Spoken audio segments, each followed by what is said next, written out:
King Jerome.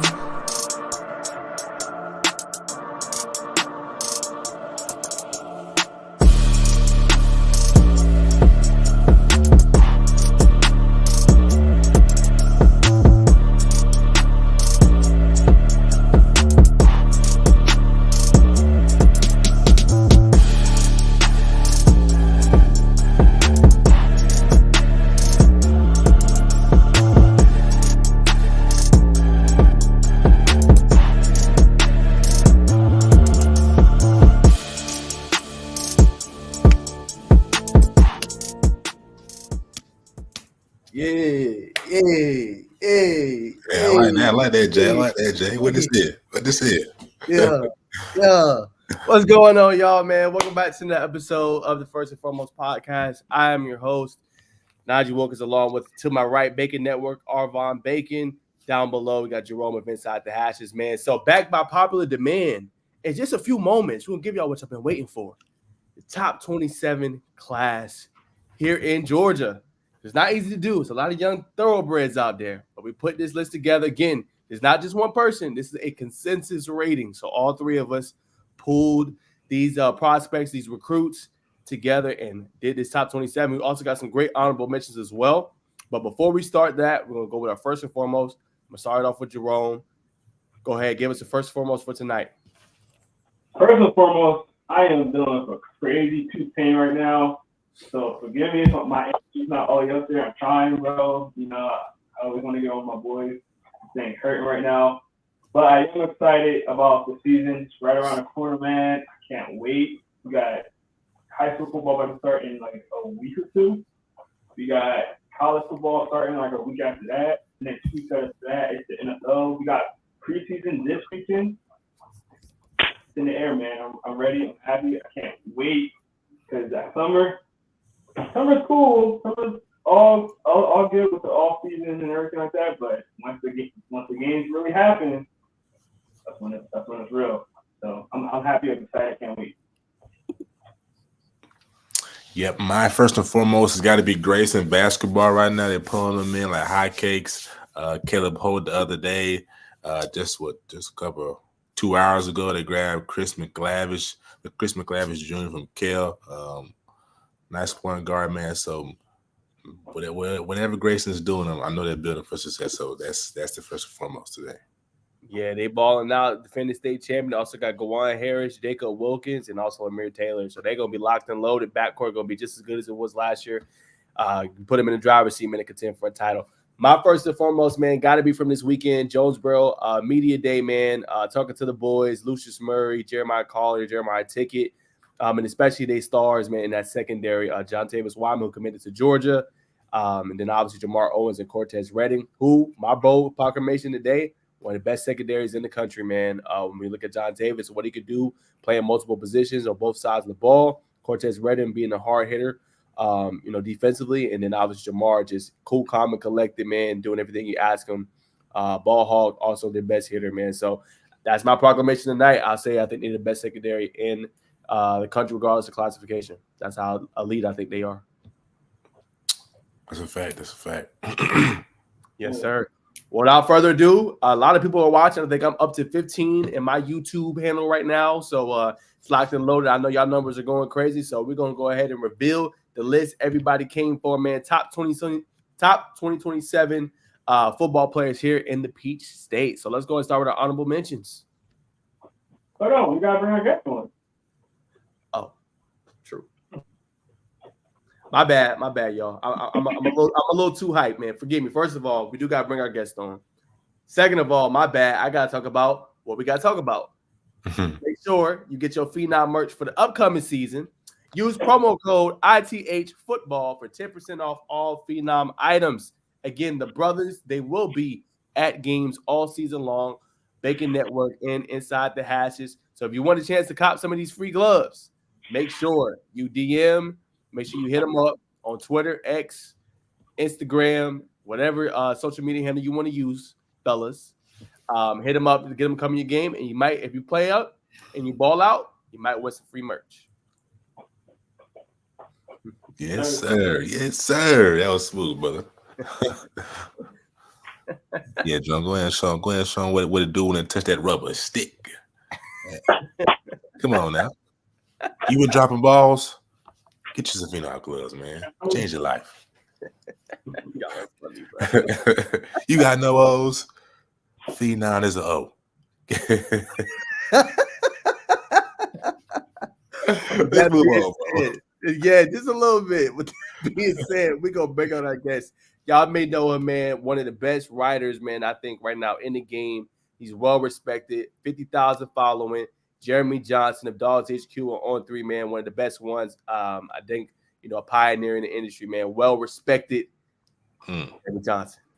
Man, y'all, every time I come on here, y'all just shower me with love, man. I appreciate y'all badly, man. Najeh tried to forget me for a minute. I was just like, okay, I'm gonna watch the show.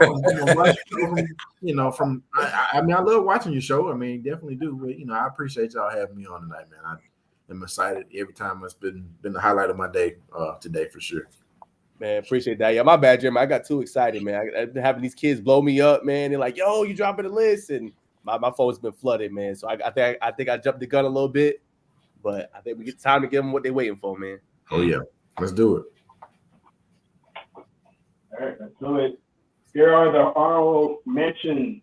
All right, y'all. So here we go. Honorable mentions for the class of 2027. I know this is going to ruffle some feathers. You make the argument Jackson Holly could be higher. I know we got to see a little bit more tape first. Obviously, he's excellent. His brother, Julius Holly, is committed to Michigan. They're going to be the opposite sides of each other for his senior year. That's going to be a name to watch as well. Quintavious Price, I got to see some of his film and was very impressed. He's supposed to step up in a big key role for Cedar Grove. Lost a lot of talent this past year. No Bo, no Devin Walker. He's going to be in the limelight this year along with Anthony Booker. Lyndon Worthy, heard a lot of buzz from Bacon on this one. He's like, yo, this is a name we got to have on the list.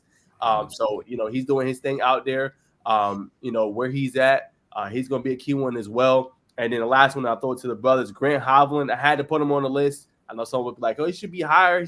He should have made the top 25. He's just so right on the outside. I just want to see a little bit more.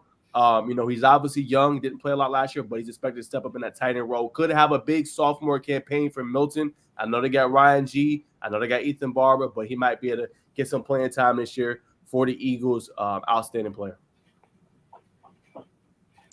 100%, man.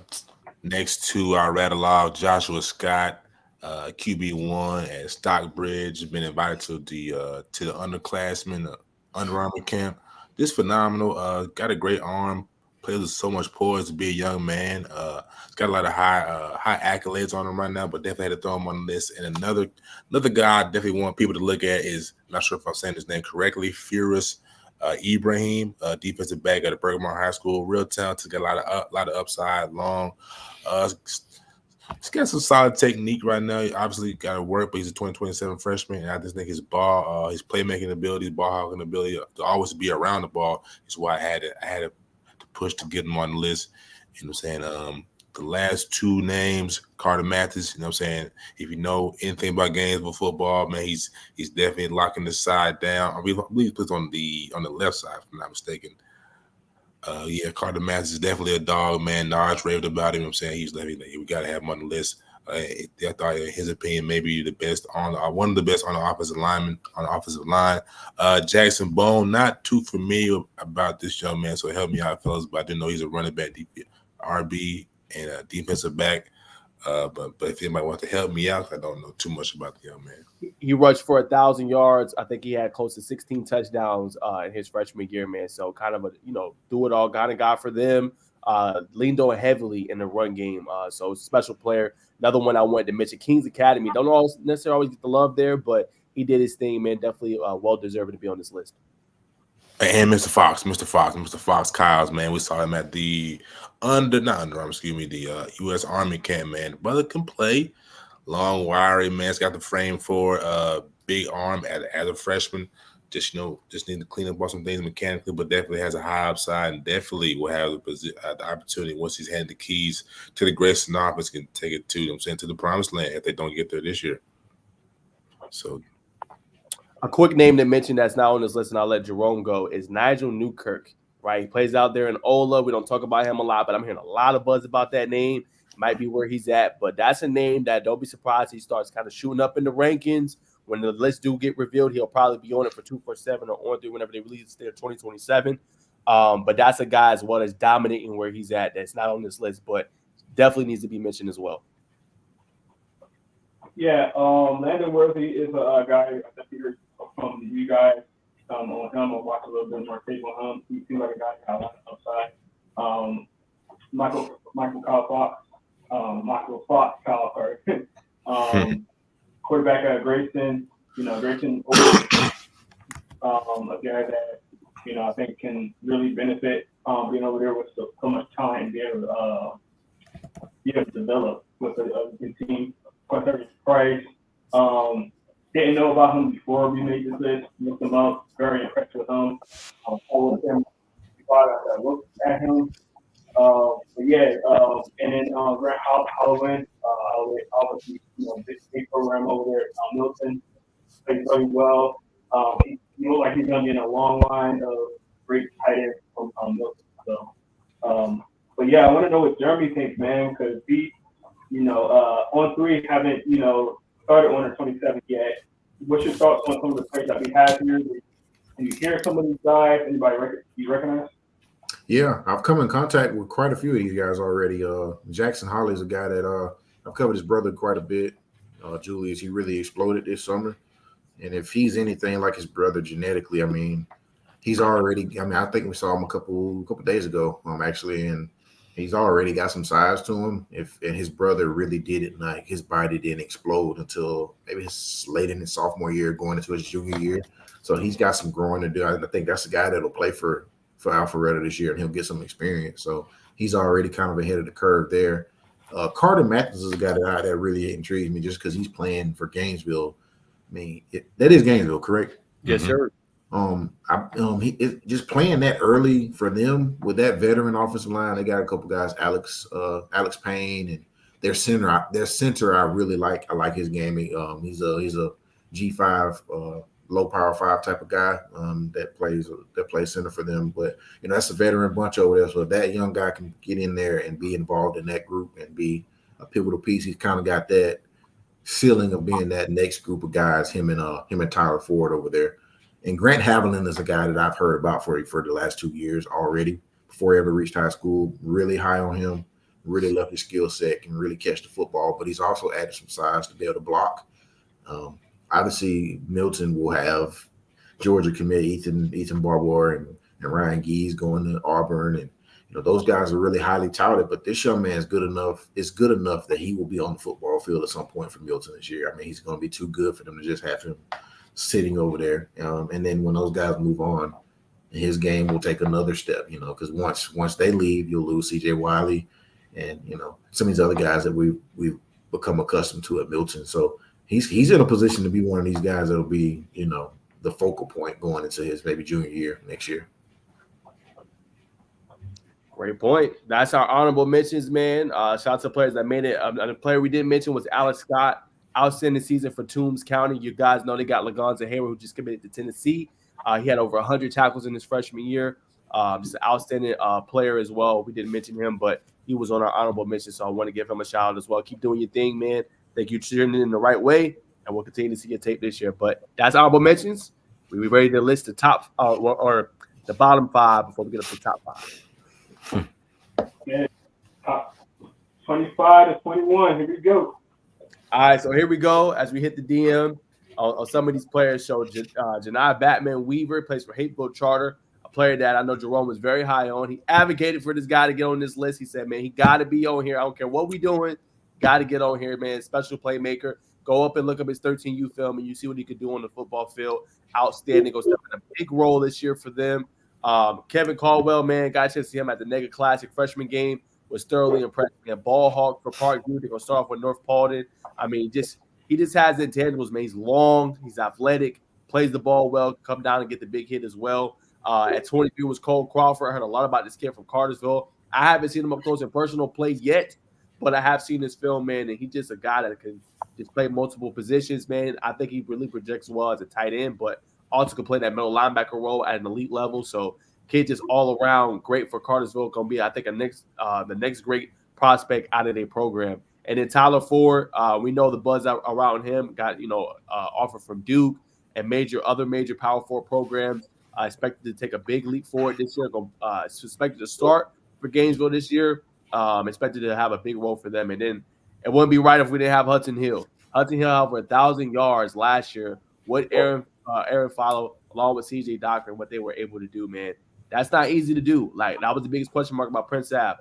What would that receiver core look like after all those guys graduated? Bailey Stockton being gone, Ethan Christian being gone. He stepped up big in a big way, and he's going to be a staple amongst that offense for years to come. Yeah, 100%, man. Like Najeh said, looking back at the 13U film, shout out to Capture a Star, put together a well put together highlight film for Jahani, excuse me. Brother the playmaker, man, no doubt about it. Quick twitch. His rack ability is something I think that really separates this game from other receivers, especially being, a smaller receiver. It's tough to get hands on him. Moving on to 24, Kevin Caldwell, man. I saw a little bit of the young man at the negative recruit camp, man. Special ball hawk. I need to do more homework on him, but I definitely know he's no joke. Brother can play. Hudson Hill, definitely seen him down there at the Hoover 7-on-7, the go hustle up. Smooth route runner, solid hands. Somebody that the quarterback's going to be able to rely on those third downs when it comes down to the nitty gritty when we need to make a play. You can count on for Hudson Hill, wide receiver out of Prince Avenue to come up big for them. You can book it. Cole Crawford, watched that film when they played. I can't remember who they played that rainy game this past season on WSB TV, but you gotta love a player who could be versatile, who can do both ways, offense and defense. He's gritty, he's got heart, man. He's gonna stick his nose in where most people ain't, and sometimes he's gonna come up with that ball because he's gonna make you fumble, man. So definitely keep some eyes for Cole Crawford and Tyler Ford, man. You know what I'm saying? Nothing else needs to be said too much, man. The kid's 6'6". We want to see you put some pancakes on the boards this year, man. We know you got it, man. So do your thing, brother. You know what I'm saying? Tyler Ford, one of my favorite offensive linemen in this class. So yes, sir. What you got, B Jeremy? Who? I'm sorry. I'm getting out of order. What you got, Jay? I'm sorry, Jay. No, I wasn't sure what you were saying. My boy Batman, man. I had to advocate for him. Obviously, he was originally from Westlake. Obviously, Westlake has a lot of receivers there, so he didn't get to play a lot last season. But every time I see him at 7-on-7, he's making amazing plays. Crazy body control, get up and get it. Not the tallest guy yet. I mean, he's only a sophomore now, so he's not going to be he's not super tall, but he plays like he's big. He's going to get up, get it. One-handed catches, two-handed catches, however you catch it. So I have to on here. Kevin Caldwell, I did see him at the elite NEGA camp. Played really well, man. One of the bright stars out there, especially on offense, where I thought offense was low sloppy in that game. One of the right spots in that one.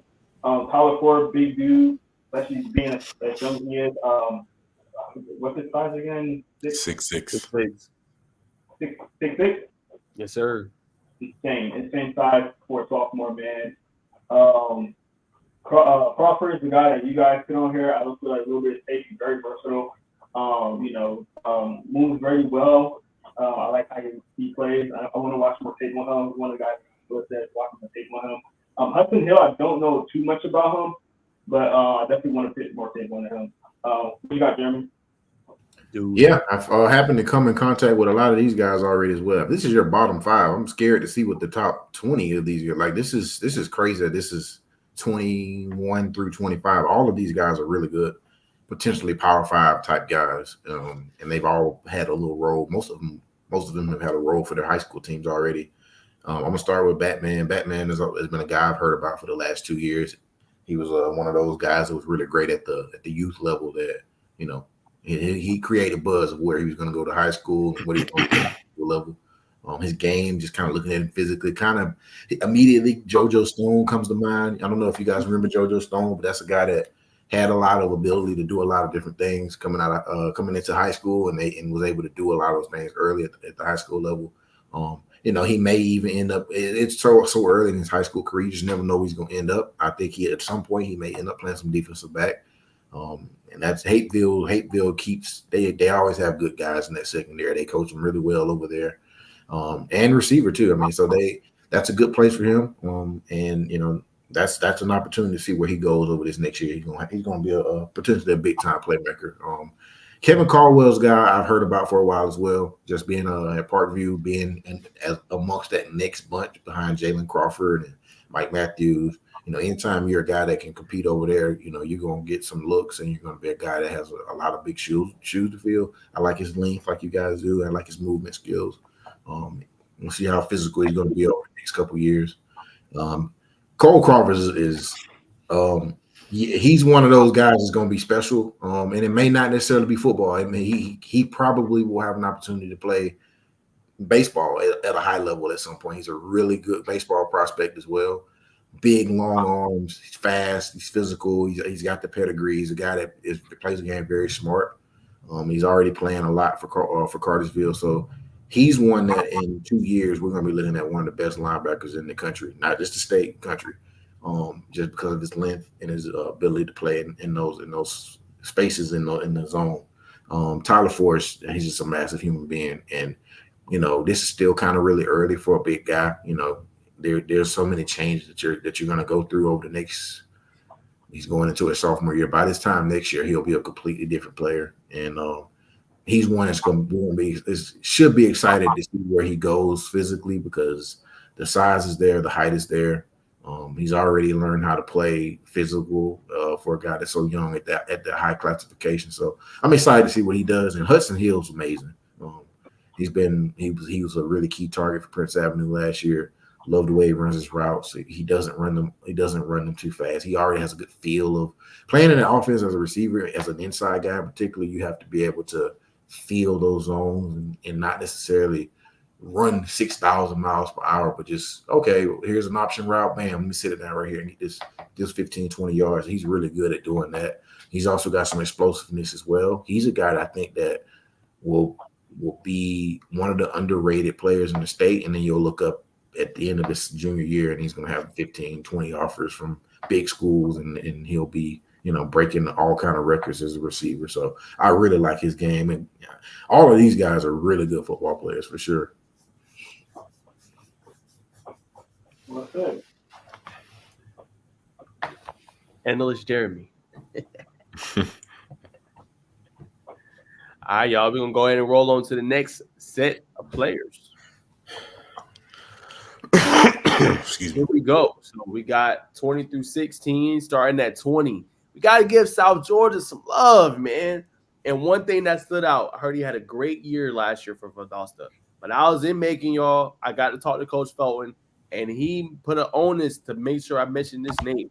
Not in our list or anything, but just that a name to watch this season for Valdosta, and that's Jerome Foster. So that's going to be one to watch. I know a lot of people may not know about him. We put y'all on game early. This could be one of those players. You look at South Georgia, got a dog at running back. Already got Ty Robinson. I know you know that very well, Jeremy. Yeah. But talk about a dude, number 20, Jerome Foster. Ben Muser, I don't even feel like he's scratching the surface of his potential.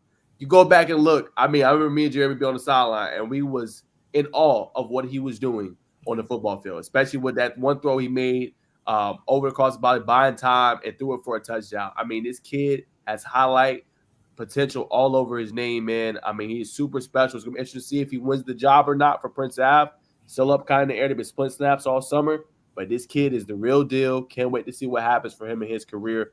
He's very special. Kelsey Adams is a player that Bacon put us on with. That's a real good offensive lineman. A lot of people don't know about him, but he's 6'6", moves really well for his size, has good hands, great in pass protection, also just pancakes people in the run game. So that kid is special. And at 17 is a player I'm very high on. That's Ethan Hauser out of Buford. Some may know about him, some may not. But I think he has super special potential. I think he could potentially, I'm not saying he's going to be on the KJ Bolton level, but he could potentially be that for them if he continues to grow and develop. That's how special I think this kid can be, man. He's very smart, very cerebral, very intelligent, and I like what he could do on both ends of the ball. So it's gonna be interesting to see what Buford does with him. I like how he projects as a safety, but I also like how he projects as a wide receiver. He tore it up in youth football, man. I'm telling y'all, it's a name to know. Ethan Hauser already has D1 offers, already offered by Tech and other major Power 4. Get to know that name. And then 16, Alexander Ward. This one was tough because this kid has already created so much buzz for himself. Alabama, Georgia offers. Right. Almost like he's higher up in the higher teams, like right outside that top 10, maybe even higher than that. The kid is special. I think we just want to see it in person this year. He's going to have a big role for the Wall Raiders this year along with his brother. And I think that's when he's going to show everybody, like, hey, I'm one of the best DBs. I'm one of the best athletes here maybe in the country. Nah, that was fire. I think I got to follow up that, not follow up, but just piggyback that. Starting with Alex Ward at 16, excuse me. Definitely a great athlete, very wound type, very explosive. Hasn't really, I think it's just scratching the surface right now with what he's being able to do. Again, another team we saw at the Go Hustle Up 7-on-7 in Hoover. If you aren't there next year, what are you doing? Saw him against 4-star Sedarian Morgan, number 2 receiver in Alabama. He was getting beat, but nonetheless, to be a freshman and still be there, I'm saying, to make the play at the end, that just lets you know where the brother's going, possibly, a sticky DB, also very smooth route runner, you know what I'm saying? Not a lot of, extra, just going boom, boom, boom, and he's going to go, he's going to get there, just a very smooth runner, doesn't look like he's exerting a lot of energy to get to his top speed. Ben Muser, another player we saw at the Hoover Hustle Up 7-on-7.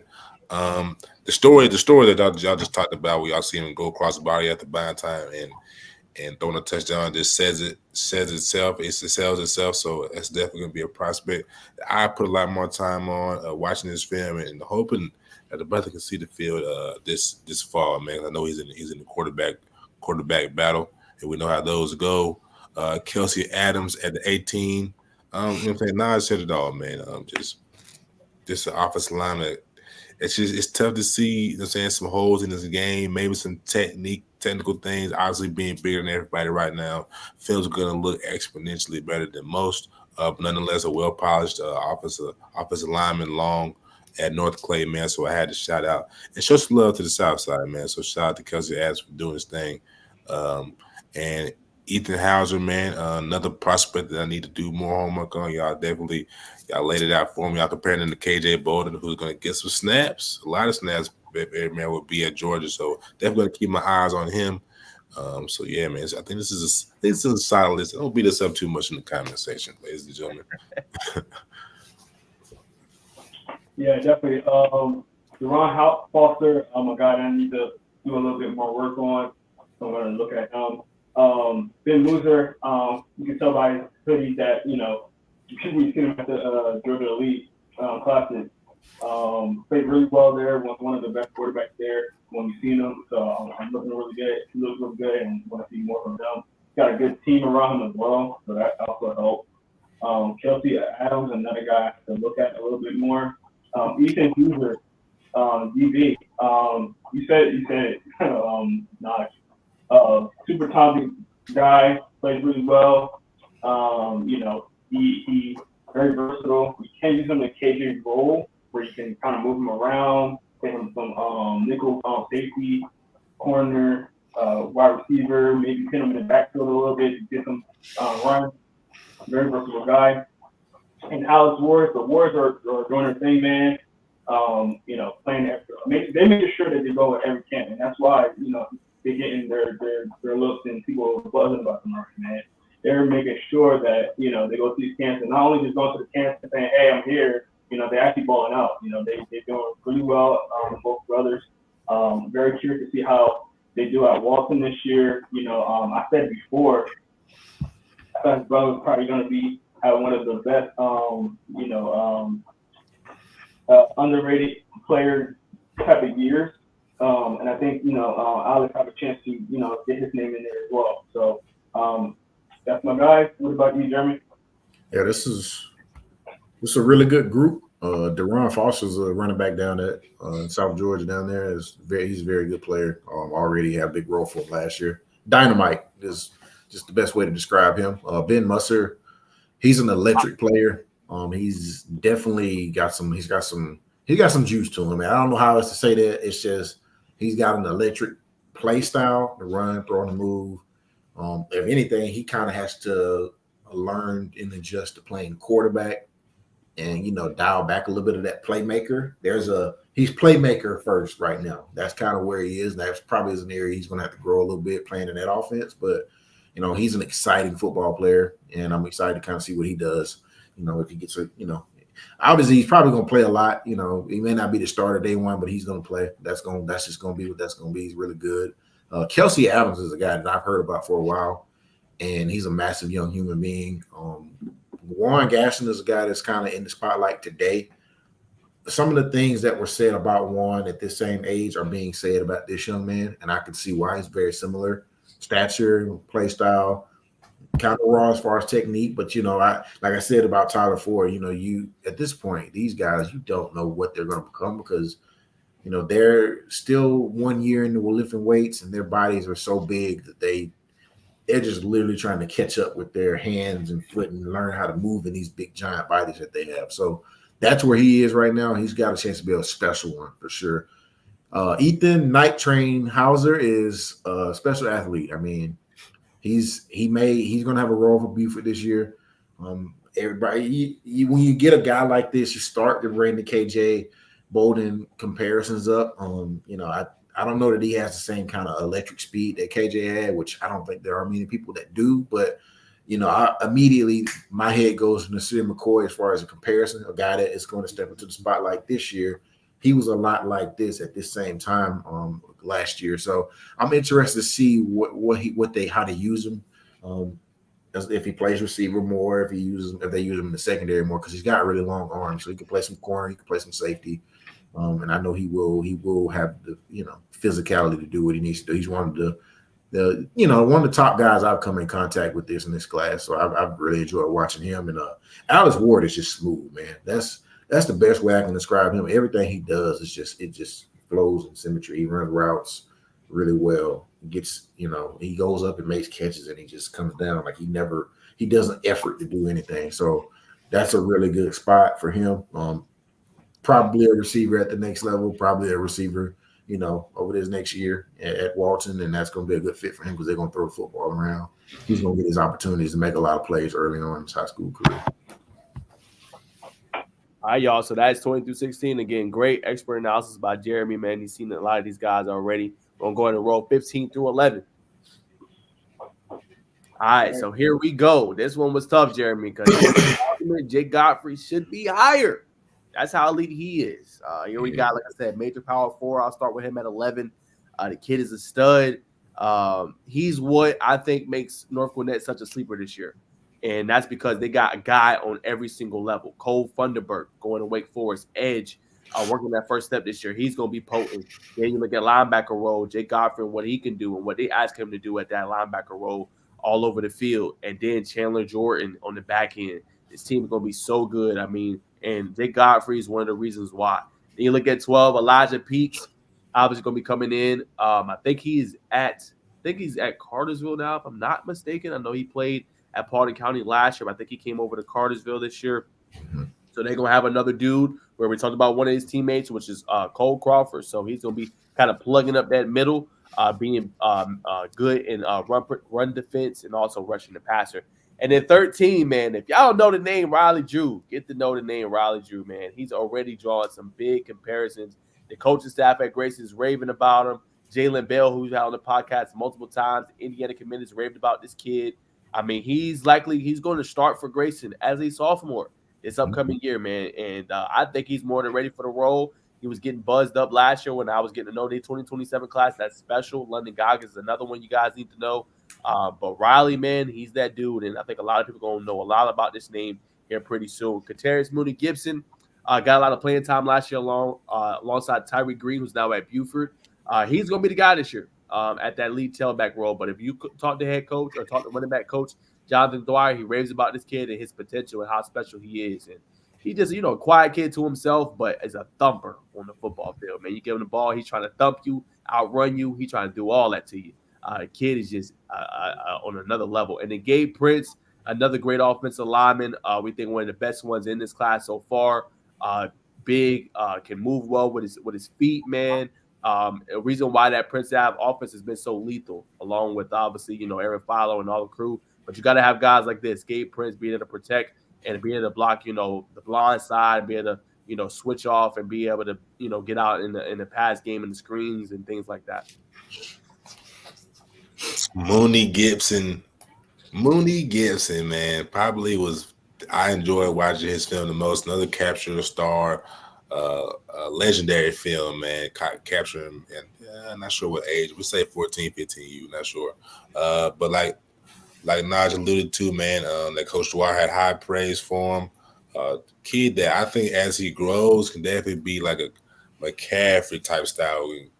To do everything out of the backfield, super versatile, utility Swiss Army knife. May have a smidge bit of more run power, maybe not. I may be gassing when I say more run power than Christian McCaff.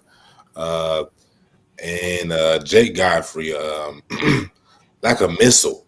You know what I'm saying? He's gonna come from every which way, and then as soon as you think he's gonna come, he's gonna drop back, get that pick, and he might take it for 6.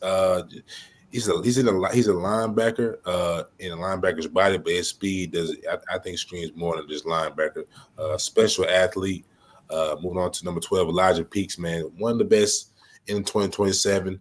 I believe he got the B2C Born to Compete, one of those awards. We know that those athletes that get those awards, they typically go on to do big things in the football GHSA realm. So definitely keep tuned for Mr. Peaks, who's also at the Under Armour camp.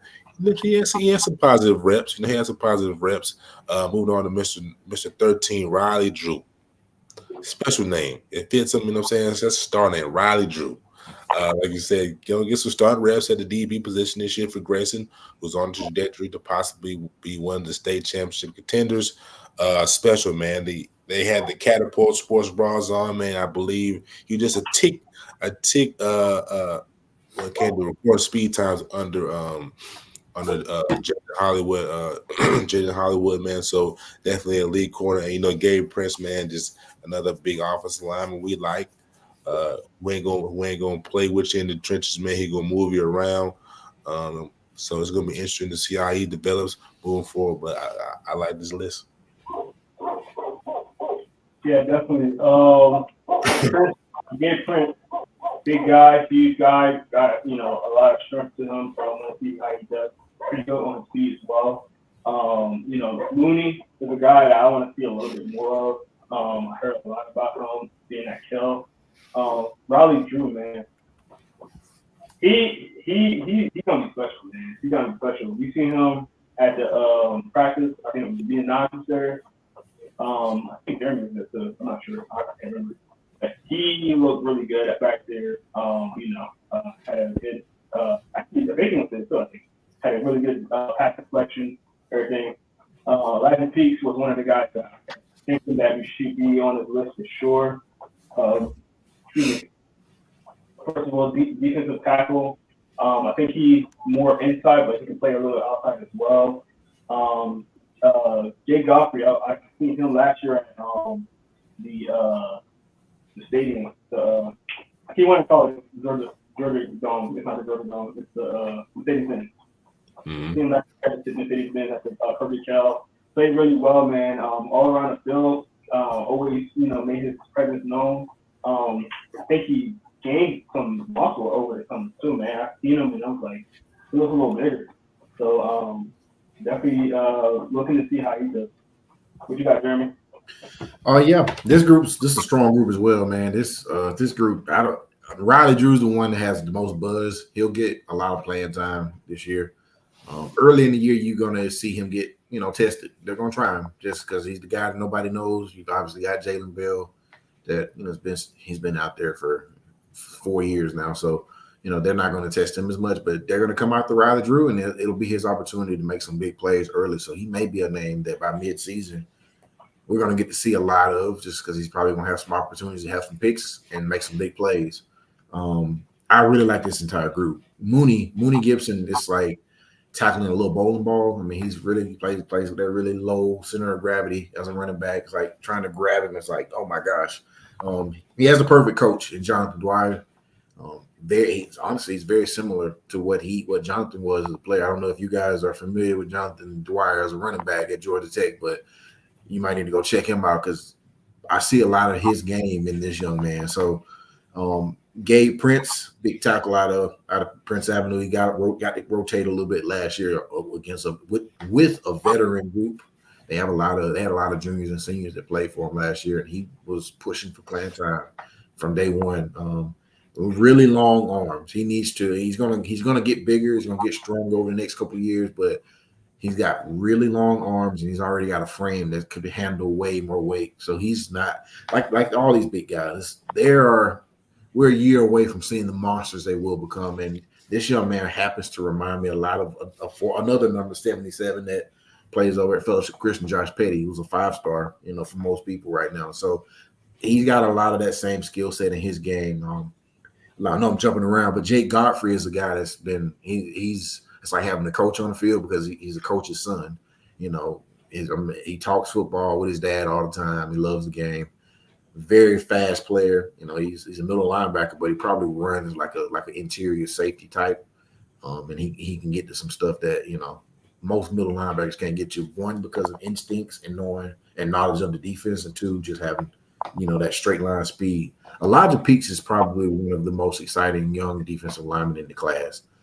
He's got really heavy hands, very physical, and he's, for lack of a better term, he's got a thick lower half. I mean, the moment I saw this young man as an 8th grader, I'm like, oh wow, he got like a lower half of a junior or senior in high school already. So him physically mature, he knows how to play already. He plays really well with his hands. And he can play more than one gap. He's not just a plug one gap guy. He can go play the 3 technique, go brush the passer, go out to the 5 technique if he needs to. He's a complete package as an interior defensive lineman. 100%. Again, another great takeoff analysis on obviously by Jeremy. So great job by him. This is our list 15 through 11. This is what we got, man. So we're excited, man. 10 through 6 is right here, man. So it's top 10. I get the popcorn ready, man. You think this is the top player in the state, man. So without further ado, let's reveal it. Give me one. Let's go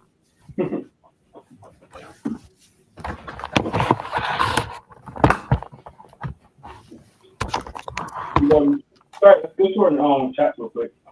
LGTV says, I know y'all don't come down the road. Jaden Watts at Flint River. Best super safety in Georgia for 2007 with no video. Definitely want to look into that. If you do want to get a video for him, let us know. We will definitely look at him. And sorry, I'm not gonna try to even say your name. I want to butcher it, but you probably drill. That's not how you spell it. That's not how you spell it. All right, here we go. That's not how you spell it. It's not his name on thing. Yep. But all right, we're going to keep going. So here we go, man. 10 through 6, another difficult list to kind of come up with, man. A lot of special players on this list. One at 10, we're very high on this kid, Julian Elzy, obviously at Brookwood.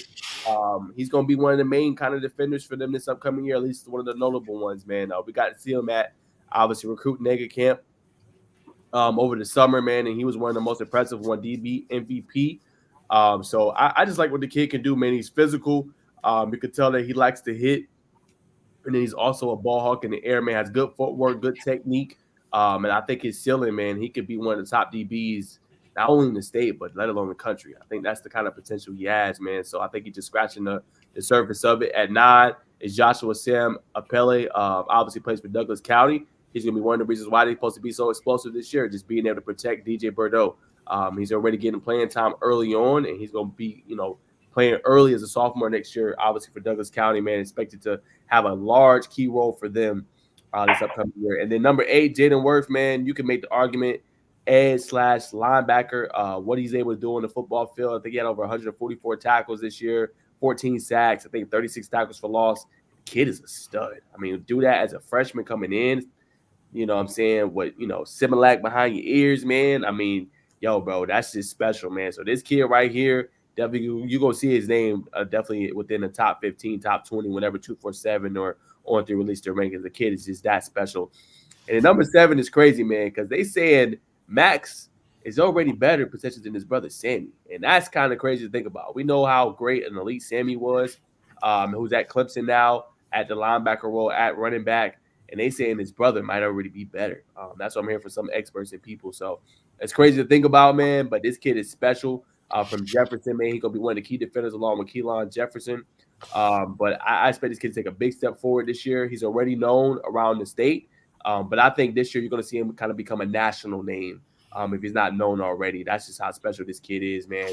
And he's going to be a key reason why Jefferson gets back. And they had one of their best seasons last year, I think, since 2020, making it very deep into the playoffs. So Max Brown, man, I think will be a national name here pretty soon. And then 6, I got a chance to see him for the first time that Saturday at the Go Hustle Up 7-on-7. Jerry Andrew Beard is something special, man. I mean, just taking a short flat and being able to turn it upfield so quickly and make a defender miss and make a touchdown, that just showed a little bit of piece of what he can do. And Jeremy and also Jerome has been raving about this kid for a long time. And they seen him at Georgia Elite Classic. And I can't wait to see what he does with Prince Ave, man. I think he's going to give them another dimension to that offense. Being a running back, I know obviously Bacon talked about Christian McCaffrey earlier and one of the running backs kind of reminiscent of him. I think this is another kid that can do multiple things well, can block, pass protect, can get out on the edge, make defenders miss, and also good with yak yardage and can run routes almost like a receiver, man. Kid is just next level. 100%, man. This class I think is just loaded with running backs, line and linemen, offensive linemen. But we got to start with Mr. LZ, man. DB baller, like Bubba Dub say, baller. He's special, man. He's gonna make some big plays this year for Brookwood, being a young man. He's gonna emerge to the national scene soon, I believe. Depending on, you know what I'm saying, if he's put in a position to make big plays, which I feel like he will be. Joshua Sam and Pele, I believe Jerome said the brother was 6'8". Once I heard he was 6'8", I said, yeah, throw him up there. Throw him up there, coach. It's gonna be hell to pay playing Douglas County. Got a big old line, man. Just an array of weapons, man. They're gonna be very tough to beat, man. It's definitely gonna be interesting to see them play Carrollton. Just a couple miles away from Douglas County and Carroll County. Andrew Beard's very special. Najeh always there with the clips, man. He had that clip that I saw him one game, but he had that clip on Najeh's phone where the brother kind of weaved through almost everybody after he caught the ball. I think it was like a little swing route. Took that thing to the crib, probably about 60, 70 yards. Special, man. Definitely another kid on Prince Ave that I got to stay locked into. Max Brown, another young man who doesn't need any introduction. When you take the weight room serious, young men, you know what I'm saying? It shows you got to be consistent, you got to be dedicated especially to play running back and linebacker. Those are definitely two positions that are going to definitely beat you up throughout the season. So you got to make sure your body's ready, body and mind is ready for that type of grind. And Jaden Worth, versatile outside linebacker, edge, just a kid with a motor that's unmatched that you want to see at the edge, outside linebacker position. Very relentless. It's got great hands. Going to get the offensive lineman's hands apart from technician in my book. And similar to Max Brown and other linebackers, just missiles, heat-seeking missiles to the ball and the quarterback. Yeah, man. This list is getting crazier every time I look at it, man. Julian, a guy that we seen at the Mega Elite Classic, very versatile guy. Was at Parkview. I think he transferred. I believe he said that. Transferred. Really good player, man, and he got a lot of ability. Joshua Sam himself. Coach is raved about this kid, man. I seen him when he was an 8th grader. And coach kept saying, look at this guy, look at this guy, look at that. I'm like, who are you talking about? Because I don't see no freshman. And they was like, no, that's 6'8" big behemoth over there. I'm like, there's no way. So, I had to convince my boys to put him on there. Really good player. He got huge upside to him, man. He can, get a little bit more muscle with the bigness, man. He'll be a beast. Jaden Worth, I watched a little tape on him. Gives me that JJ Watt type of vibe system, man. I like his game, really quick off the ball. You could tell he's really good with his hands. So we want to see him a little bit more. Then we got Max Brown. Again, don't need a real introduction to him because his brother Sammy, who's playing for Clemson, he's probably going to start as a freshman. They got that genetics, man, and Max does a lot of same things that his brother does. Some people might say Max is better than Sammy. That's the case. I don't even know what to say, man. Like, Sammy was really good. So we'll see. And then number 6, my guy on this list, one of my favorite guys. Watching him since he was in 8th grade. Andrew Beard, interviewed him a long time ago when he was an 8th grader. Actually, a week before that, to be honest. And I see his ability really early. And I was like, man, I got to interview this guy. I've done 3 interviews with this kid already. That's how good I think he is. Every time I see him, I have to make sure I interview him. It's not just because I want to interview him. He's always one of the best players on the field every time. Versatile, catches the ball off the backside. I think that's one of the best attributes. But once you get him in open field or he finds open field, you better find a way to corner him or something because he got crazy athletic ability. His agility is crazy. Move off the field. I know me and Jeremy was talking about him at the last Elite Classic game. And I was like, Jeremy, I told you this kid is nice, and he was one of the best parts. And I think his team wasn't that good that night either, but he was one of those bright spots. So. I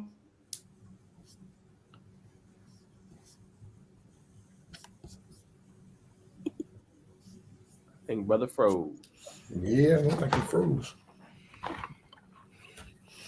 Well, we'll go and get your take on it, Jeremy. Yeah. It's a good group. Andrew Beard's probably, one of the more electric players that I've seen at running back, in a while. He's very different than some of the guys that we've seen out of Georgia recently. We've had Monty Cromas, got Bo Walker in his class coming up. He can catch the football. He almost could play receiver, and he does a lot of things for a team. He can run the ball in between the tackles. He can go outside, catch the ball. You can throw him in the slot if you need to. He's just a playmaker as a running back. Those guys are kind of in vogue right now. So, he's definitely going to be a premium guy just because of where football is going at the running back position. He fits that mold in every way, in every sense of the word. Got some great genes.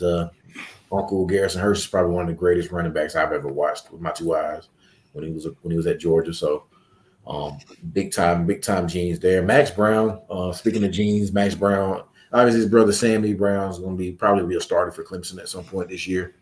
The whole debate of if he's better than Sam, I think that's the wrong comparison. I think that's the wrong approach. I think he's a different player altogether. Even though they're brothers, they don't play very much alike. I think Max has a lot of instincts and natural football feel that a lot of players just don't have because, he's not, he's not the tallest guy yet. He's not the fastest guy yet, but he's always at the football when he needs to be. I believe I remember, I can't remember which one of you I was talking to, but at the Georgia Elite Classic, it felt like the dude made every tackle. I don't know how I just look up and like, dang, Max just made that play. Oh, he made that play as well, but it was like over and over. He's gonna be one of these tackling machines that just makes plays over and over again. So not really familiar with Jaden Worth. Gotta be honest, I like his length, I like his size. Definitely a guy that's got a lot of upside. Just I don't know a lot about him, haven't seen him in person yet. Joshua Sam and Pele is a monster as far as his height, size, athleticism. So this is one of these guys that, they're clay right now. Keep building those building blocks, and we'll see what they will be come senior year, going into making a college decision because he's going to have some big programs coming after him at 6'8", 325 pounds. That's premium size. Obviously, I just talked about Warren Gaston, a little earlier. This is one of those type of body styles. A humongous young man, so I'm sure big programs going to be out there. I know Georgia has already offered. Some other big schools are already in on this young man. So Julian Elzy is another guy that, we've heard a lot about. I think you guys kind of hit it on the head with him. He'll have a chance to be really involved in what Parkview does this year. a lot of high expectations, and he's another guy that's kind of on that path to be, Mike Matthews and Jalen Crawford and Zealous Hicks has that crew kind of left over there for this next young crop, and he's got 3 years to go out and do some great things over there at Parkview. 100%, man. Can't wait. I think this is a special group right here, just in this 10 through 6, man. All gonna have their say on what Georgia high school football is gonna look like over the next couple of years, man. So that's 10 through 6. Preparing our 5 through 1. So if you stayed this long, we appreciate you. Appreciate the 12 people on YouTube that's watching. Appreciate the people. I think it was up to 50 on Bacon's Twitter page. I've seen up to like 30, 35 on Jerome. So appreciate y'all tuning in, man. Now it's time for the 5 through 1. Yes, sir. So with the 5, 4, 2, 1, we're going to do each one individually. So let's do number 5. Yes, sir, man. So this is my guy right here, man. Teddy Gerard. Like I said, I think he's one of the best quarterbacks in the 2027 class in the country. I did not stutter. In the country. This kid, his mental processing. I challenge any recruiting writer, any media, go visit North Cobb Christian and just have a talk with the young man. You can already see that he's leaps and bounds ahead of his competition, how he thinks, how he looks on the football field, where he wants to go with the football. The kid is going to be special, already holds offers from Wisconsin, Georgia State, and more. Led North Cobb Christian to their best season in program history, to their first ever region title last year. The kid is the next level, man. I think y'all going to see it this year. His dad has prepared him since he was little, getting him the training he needs, man. Can make any throw on the football field, super accurate with the football. And one thing I like too, I mean, maybe every quarterback does it, but he challenges guys to get better. Now, one thing I want to point out before I throw it to you guys to answer, you don't see a lot of guys as young as he is. Remember, he's going to only be a sophomore this year. He's working with the young guys and the veterans, making sure they got the timing, the chemistry, all that right. I seen it at spring practice when I went to go see that program. And he's making sure that, hey, man, maybe you need to hit this out, hit it this way. It's teaching them on the field while he's there. So he's literally a coach on the field, man. Everything you ask for, getting extra reps, man, with the receivers in time. And you can just tell the kid wants it, man, and he wants to be great. Some guys are just uber talented, Jeremy and Bacon, but this guy I think he gets everything on the football field on what he's supposed to be. And I think that's what's going to make him elite and going to be one of the best prospects in the country.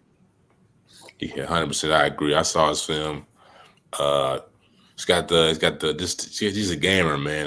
Got the ability to make broken plays, something roll out the pocket, kind of sidearm and chuck it for like 15, 20 yards. So elite arm talent. We got the makeup, as Najeh just alluded to, as a leader. Attention to details. He's definitely a quarterback that's going to have a bright future. The question is, man, will he stay put at North Cobb Christian? I know I'm kind of honest. Think so? Yeah, I don't think he goes anywhere. Heard it here first, ladies and gentlemen. Yeah, he's a guy that I didn't know a lot about before these guys told me. I didn't even know there was a North Cobb Christian, to be honest. You guys know I'm kind of new to Georgia, so I'm still trying to figure out all these schools. We got some schools down here. But looking at some of the tape, man, he can be something, man. He can be something. Yeah, he got great arm. Very accurate on the deep pass. Look poised, especially for a young guy. Some guys look kind of jittery back there. Hey, some kids couldn't be as confident as he is, but like look kind of jittery back there. He looks poised. He looks like he commands the offense. He looks like he can, stand back there and sling it at such a young age, man. He's the truth. I like him. I want to watch more. Maybe that could be one of the teams I visit this year. You like that? Yeah. Definitely a guy that's, I haven't really had the opportunity to speak with yet, but I've been watching him from afar, and I'm, definitely really excited about his arm talent. Got good size already, and he's already kind of taken those lumps of being he was a freshman starter. He didn't necessarily blow you away with his stats, but you could see the building blocks of him getting better throughout the season. He's one of those guys that, like you were saying, Najeh, that seems to really learn the game and really speak the game really well. So, anytime you see a guy like that, this is a big year for him just to kind of see where that next level can be potentially. So, got a lot of upside. He'll be a national recruit for sure. Got a lot of size, got a lot of ability, and got a lot of arm talent. So maybe he'll take that next step here in his sophomore year. And the crazy part, for moving on to 4, he grew from 5'8", Jeremy, when we seen him in December. He is 6'2" now. That's tough. All right, going to number 4. All right, at number 4, you got my guy, Braden Tyson. And you can make the argument this guy could even potentially be number 1. I mean, that's how special he can be. Hit the ground running week 1 last year as a freshman, a true freshman for Brookwood. Won Corky Kell Offensive Player of the Game, man. Just that special. Had nearly 100 yards rushing, was just an absolute bell cow. So he's going to be a staple for this Brookwood offense next year. Kid is special. I mean, he already feels like he's a pro-level player with just how he gets the game. His dad getting him right. D'Angelo Tyson, formerly of the Ravens. Just can do a lot of things well, man. Special talent. One of the best running backs, I think, without a doubt, in this class, man. And he's been special since he's been little, man. And he's going to be one of those guys you see play not only on Saturdays, but possibly even Sundays. Yes, ladies and gentlemen, this is a phenom athlete, man. Definitely spectacular. Maybe top 2, maybe top 3 in the nation when it's all said and done. This kid's special, man. Like we've talked about every other back in the chat. Can do it all, versatile, run you over, catch the ball, make some tough catches. If you go watch his huddle film, it's spectacular. So, man, ladies and gentlemen, this brother can be not the 3, not the 2, but the UNO in the country by the time it's all said and done, man. So shout out to Braden Tyson, man, and what they got going on at Brookwood. Yeah, I understand. I'm huge on this guy. I actually went him at number 1 on my list. He's number 1 on my list.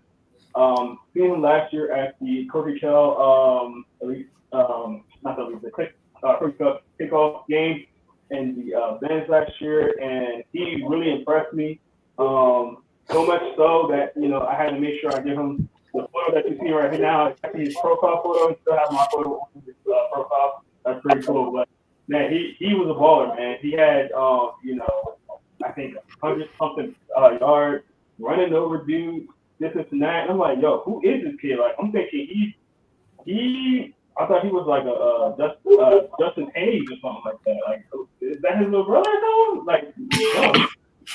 Oh, Jesus, dude, this dude is big, strong, fast, and only had a person doing that stuff to the seniors last year. He was running over seniors last year. So I personally would have loved him at number 1, but I'm happy with him at least being in the top 5.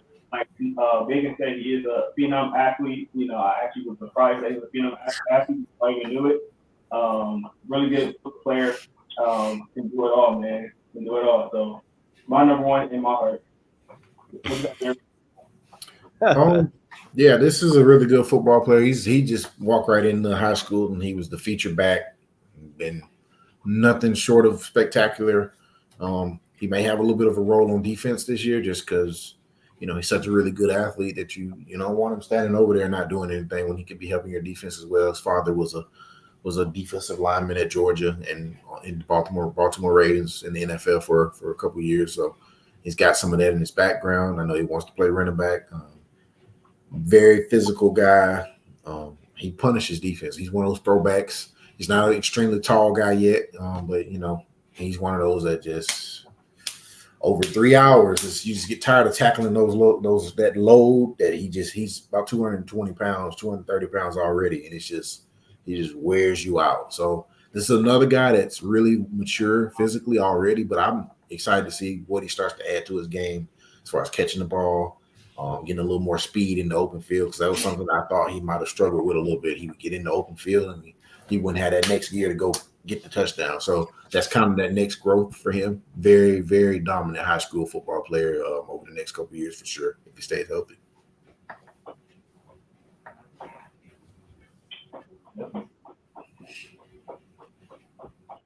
All right, let's get to number 3. Yes, sir. All right, so number 3 is J.R. Harris, man.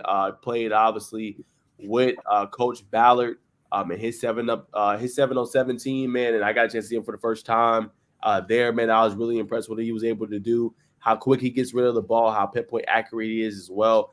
I just think a player that's just scratching the surface of his potential, man. He led them to one of their best seasons since 1984. That's Central Carrollton Lions with Coach Brown. And, you know, I know obviously the running back gets a lot of praise. He made our top 26 list as well. That's Jonas Walton. But, you know, him being at the helm along with that deep receiving core, I think he's going to be right back there competing, contending up top, you know, obviously in their classification this year. The kid is special. I think one of the best quarterbacks in this class. I've said that about him and Teddy. But the kid's just next level, man. I think, you know, he's only just getting started, man. And I think he does a lot of things well on the football field. It's cold. It's a cold brother right here, man. Anytime you can run around, improvise, run down the field, kind of slow down, run over the defender, and be a quarterback, and you still throw the ball on the rope. I just think his game spoke for itself, and that's why he's on this list, man. J.R. Harris is a baller. He's a playmaker. He's everything you want. So keep his name in mind. Yeah, man. JR, hustle Inc. guy. You know, I'm around Hustle Inc. a lot. Very efficient with throwing the ball. I didn't even know he was a freshman last year, which is crazy. He go like a grown man, as you can see from pictures. There's a running theme with these sophomores, the 2027s coming in. You know, a lot of them are growing up faster than they probably should look. You know, so they develop it faster. And I think, like, you know, you're gonna see a lot of these guys kind of, you know, develop even more after that, which is a good thing for them. You know, that's a generate gene trait for them. But yeah, he a good thrower of the ball, very accurate. You know, I don't think he takes risks when he throws, which is a good thing sometimes. And he gets the ball down the field. He do what he got to do. I can see why Hustle Inc. was so successful when he was quarterback, because he didn't turn the ball over much. And, you know, if you don't turn the ball over much, not much defense can do, you know, outside of, you know, maybe stopping them early for the six. But this guy, very smart, cerebral player so far. Can't wait to see him grow. Yeah, I think you guys nailed it with JR. You know, Mr. JR Harris here. He's one of those electric playmakers at the quarterback position. A lot of what I was saying about Ben Musser applies here, just with, you know, more experience, and a little, you know, a little more experience doing it, and again at a higher level, just with Hustle Inc. His Hustle Inc. background. Tony Ballard has been, you know, high on this young man for the last 2 years. So anytime you get that Tony Ballard stamp, to me, that's a big deal, because he's really, you know, he's a really good coach. He really knows the stuff at the quarterback position. He's worked with Julian Lewis, Gunnar Stockton, Georgia quarterback right now. A lot of those guys have come through and worked with Tony. So he believes in this young man. So that, to me, you know, tells me a lot about his ability level. Haven't had the chance to see him play a football game yet in person with pads, but I've watched him in 7-on-7 for the last few years. Really like the touch he puts on the ball. Really like the ability to run around and make plays and make smart plays. It's one thing if he'd be running around and doing all kind of crazy stuff just to be doing it, but he does it with a purpose. And I think that's something he has a knack for it. And it's something that will continue to grow, and he'll be able to play more on schedule over the next couple of years. He's got a great running back in John Ellis Walton over there. So that's a pretty dangerous duo, you know, that they've been able to pick up over there. 100%. Another great analysis by Jeremy, going into more detail about JR, seeing him up close and personal. So that's number 3. Let's get to number 2, my guy. Whew. All right, there he is. It's hard to put him at number 2, but one you're gonna be like, okay, I see what you're talking about, man. But this kid right here, Damian Guyton, I gotta say it like that. Damian Guyton, kid is just different, bro. Like, doing what he did as a freshman alongside Elijah Griffin from Savannah Christian. Bro, I heard, man, there was teams over there. They was like, yo, I don't know how we gonna stop, how we gonna game plan against them two. Them two is wrecking balls. You know what I'm saying? So, kid just flashed the potential, man. You already see right now, he's already kind of chiseled up, muscled up. I can imagine what he looked like now. I know he's been working this offseason, and then he's been probably adding to the top pass rush moves, man. This kid just roll the tape, bro. Something special. I seen him up close and personal for the first time in the state championship game against Cedar Grove, and even though that offensive line was good, he was giving them a little bit of problems too. They had to run different things to kind of throw him off. So that kid is like that. He's special. And the reason why he's number 2, you can make the argument number 1. This kid is one of the top players in the country. Yeah, man, he's number 2 for a reason, man. He got to send the double team his way. He gonna wreck your game, man. No lie, ain't no doubt about it. But this special man, strong. You know what I'm saying? This anything you want a defensive line, man, special. Like I said, put 2 men on him, or he gonna have your whole game playing a tizzy. Simple as that, man. What you got, Jay? Man, I wish I looked like him when I was his age, bro. Like, I wish I looked like him today. yo, I'd go walk on with the Falcons right now. Yeah, bro. He looked like a Greek statue, man. And he's only a sophomore. That's crazy. I don't know what they see in this man, but keep giving it to him because he not only that he's as big as he is, he's a beast, man. Like I said about some of the other guys, he's a sophomore playing against seniors and making seniors go bad, and he'll get in front of anybody. He won't get nervous. He a dog. He'll tell you, "Hey, I'm gonna run you over," and get to that quarterback, man. He is relentless. He got that motor. The motor on him is insane. So he reminds me of a young Jerome Curse. As far as how he builds and everything like that. Yeah. He's a beast, man. He's a beast. So I definitely want to see a little bit more out of him this year. See what he can do because somebody's gonna get a real good one. Somebody's gonna get a real good one. Yeah. I'm gonna try not to go too much hyperbole with this one because this guy is special.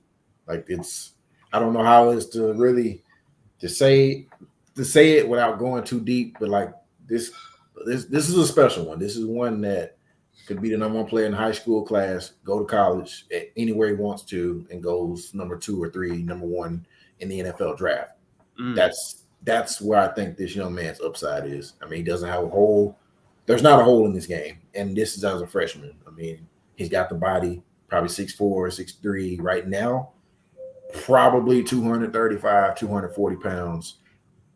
Probably runs 4.5, 4.4, 4.6, somewhere in there. And somewhere in there, that's elite. That's an elite edge guy. He could stand up and play on the edge while also then turning his head and going and running and get the quarterback. He can put his hand in the dirt. There's not a single thing on defense that this young man can't do other than play in the secondary. And I'm not sure he can't do that. So this is one of those special ones. A lot of schools are already after him. He's built of the right stuff. I've had the opportunity to talk to this young man once or twice already, and he's an impressive interview as well. He's the complete package. This will probably be one of the best prospects we've seen in the state of Georgia in a very, very long time, just at the edge position. He's a special one, and he has an opportunity to be a great one. So, Lord, Jeremy with high praise. Lord. Yeah.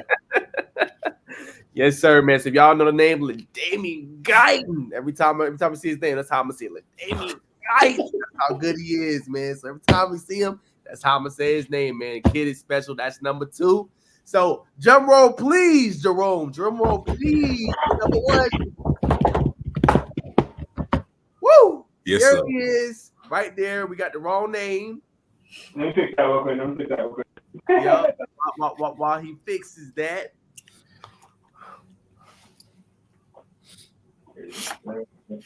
We got a lot of NFL kids on this list.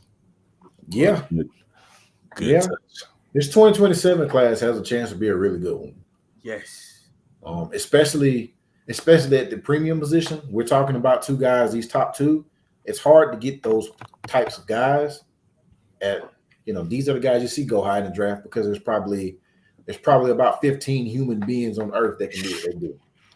100%. And they end up making $200 million because they can do what they can do. And then you talk about the big guys like the Tyler Fords, the Samuel Impele, Kelsey Adams. That group of guys is even Gabe Prince. Those guys do premium things. So it's like it's going to be really hard to find those guys. And this class has a wealth of that opportunity, that ability as well. You see it with this 2025 class. I mean, Elijah Griffin, Justice Terry, Breeze, Josh Petty.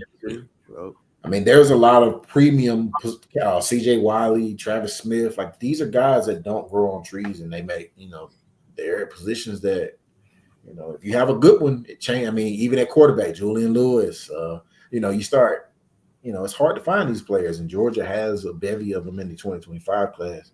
It's 2027 class. It looks like it has a chance to be similar as far as impact and value goes. 100%. Great take by Jeremy, man. But we are ready for number one. So we do the drum roll as we did a little bit earlier. Number one player is boom. There you go. David DJ Jacobs, man. You talk to any pundit in the state, they have rave reviews about this guy. My experience, I seen him up close. I just want to give y'all a little walkthrough. All right? Give y'all a little walkthrough. They played Marist. If you know anything about Marist and the Alan Chadwick, the head coach, they're going to run that rock. Okay? They're going to run it. A lot of guys you see, man, they play the edge. They don't like to do all that tackling. You know what I'm saying? They want to sack the quarterback. This guy was still sticking his head in, hitting the big fullback, hitting the running back, hitting the quarterback. Didn't care, man. Kid's already about 6'3", 6'4". Absolute dude. His dad played. You can see those jeans he got on him. Kid is special, man. If West Trinity can keep this one, man, they're going to be in contention for a while. Still got another 3 years going into this season, man. The kid just, whatever you want him to do on the football field, kid can do, man. He's special. He might get even a little bit of playing time on the side of the ball this year.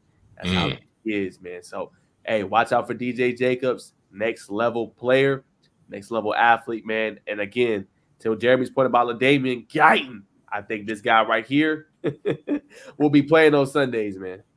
Nah, 100%. Once I saw his makeup, his frame, and how he bends getting around the corners, I was like, yeah, man, I like LaDainian, but DJ is he just to me right now. So I had to go with him, man. It's just a freak athlete, like Jeremy said. Not too many athletes are going to be that big, that size, and have that type of speed, acceleration, and get off, man.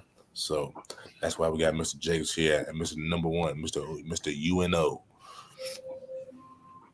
Yeah, man. DJ is definitely a player I want to watch a little bit more. I definitely want to cover West Trinity a little bit, but his tape screams out to you, man. I like Guyton slightly better, but, consistent.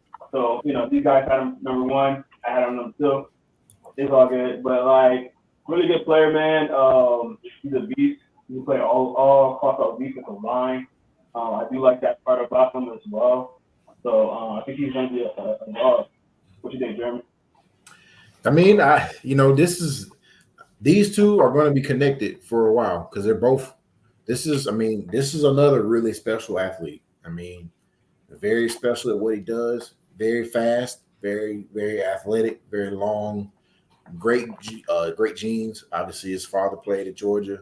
He's trained him. He's worked with him a long time, so he has a lot of his, fingerprints already imprinted on this young man. So he's made of the right stuff as well. I've had the opportunity to talk to him quite a bit, actually, just being around the city of Atlanta a lot.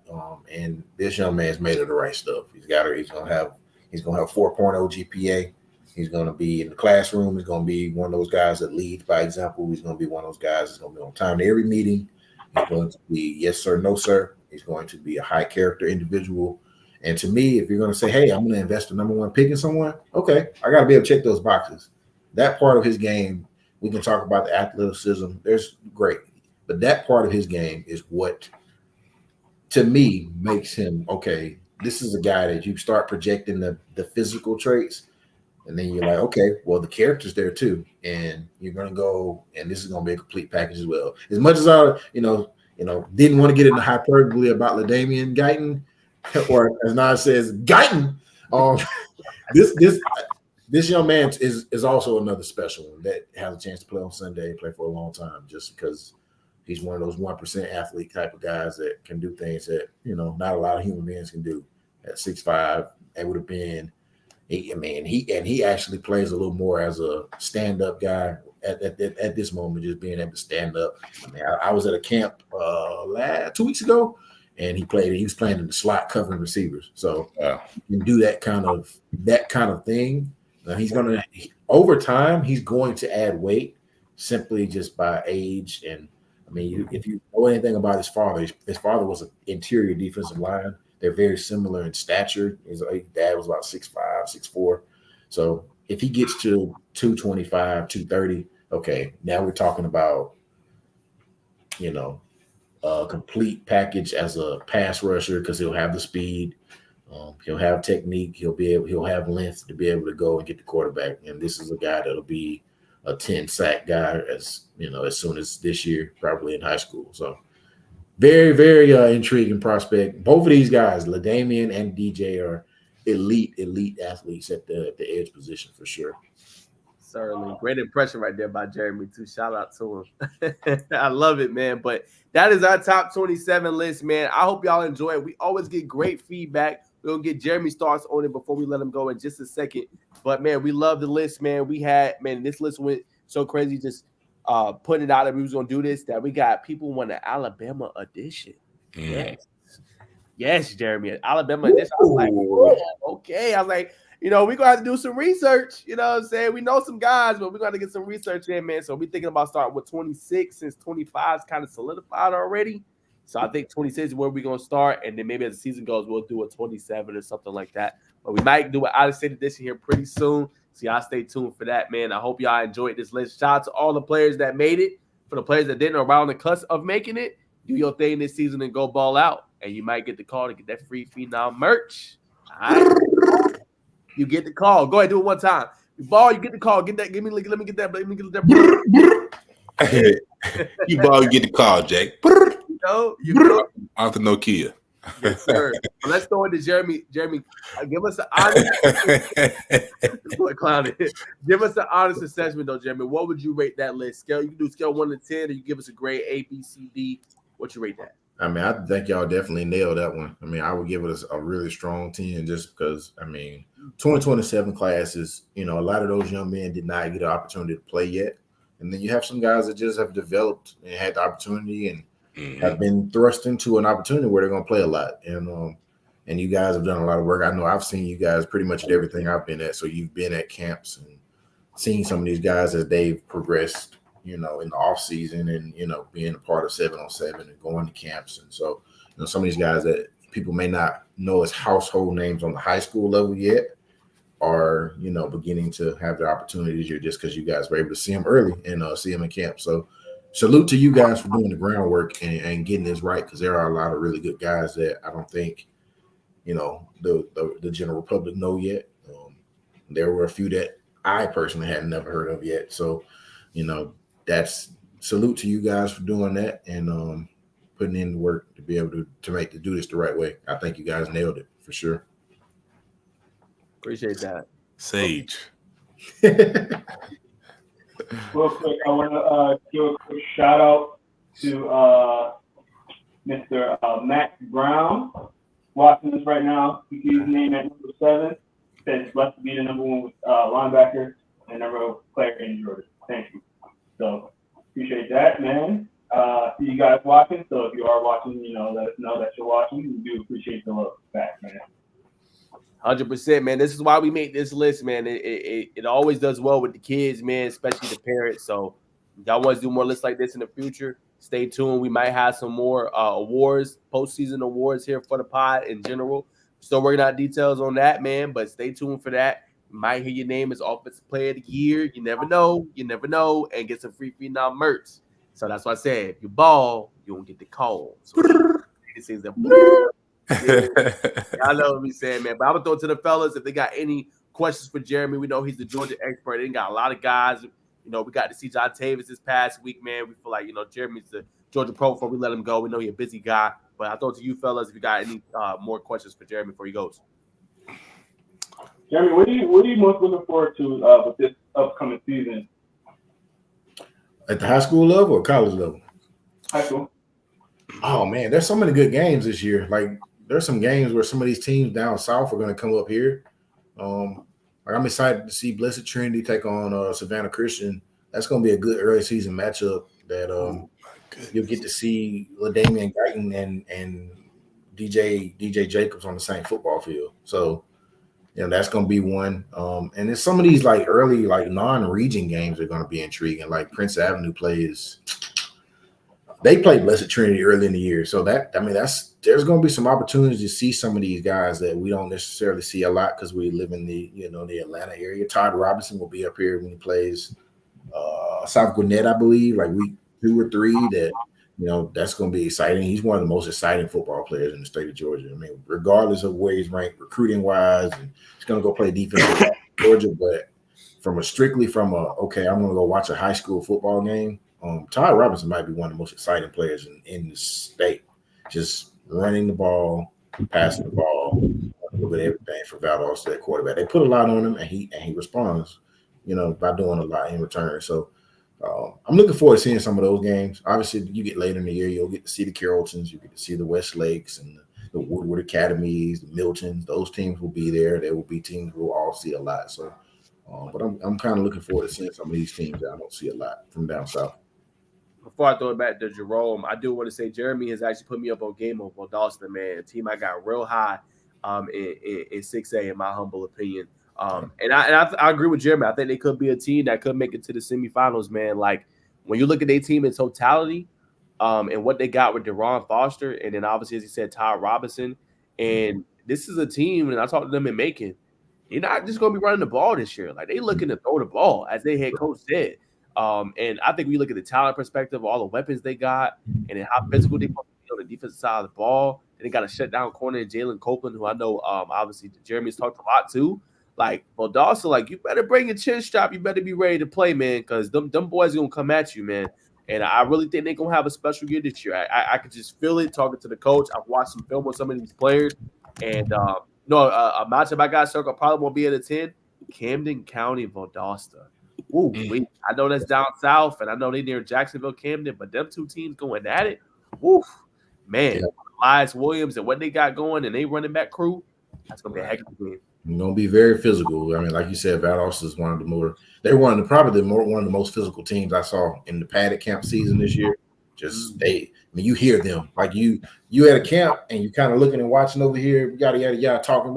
You hear them. They constantly making noise. It's either they pass making noise, they talking, they getting physical. There's a lot of scuffle. There's a lot of chippings that team plays with just because, they're not the biggest team. They're not the fastest. They're strong. They're going to come hit you, though. That's one thing I can tell you. Before you ever play a snap against Valdosta, I'm going to go ahead and let you know. They're going to hit you. Get ready that night. They're going to hit you. That's the way they built. That's the way that whole culture is down there. If you haven't met Shelton Felton, their head coach, really good brother, man. That man he really coaches his butt off down there. He got those boys ready to play. Really good guy to talk to. Knows a lot of football. So definitely appreciate him when he opens the doors for me when I go down that way. So definitely one of the more exciting football programs in the state. 100%. You said you traveled down? Go ahead, Jerome. No, real quick. I don't know if you've seen Jeremy, if you've been paying attention to X since you've been on here, but Dylan Pilates just committed to USC. Yeah. Big flip for USC.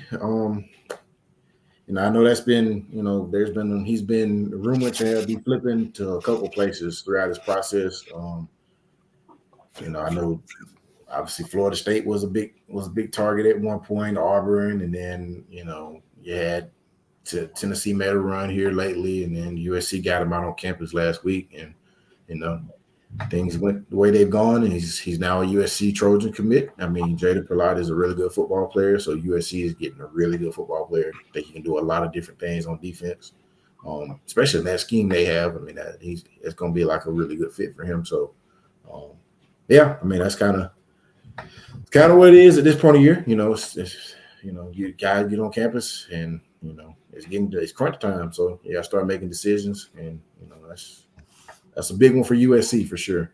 100%. I gotta ask you, brother. Juan Gadsden's commitment is Friday.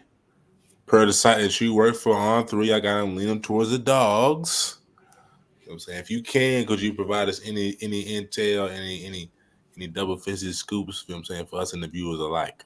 I don't think it's I don't think anyone knows. I mean, that's kind of the scoop. I mean, the scoop is that nobody actually knows anything because I Juan's playing really close to the vest.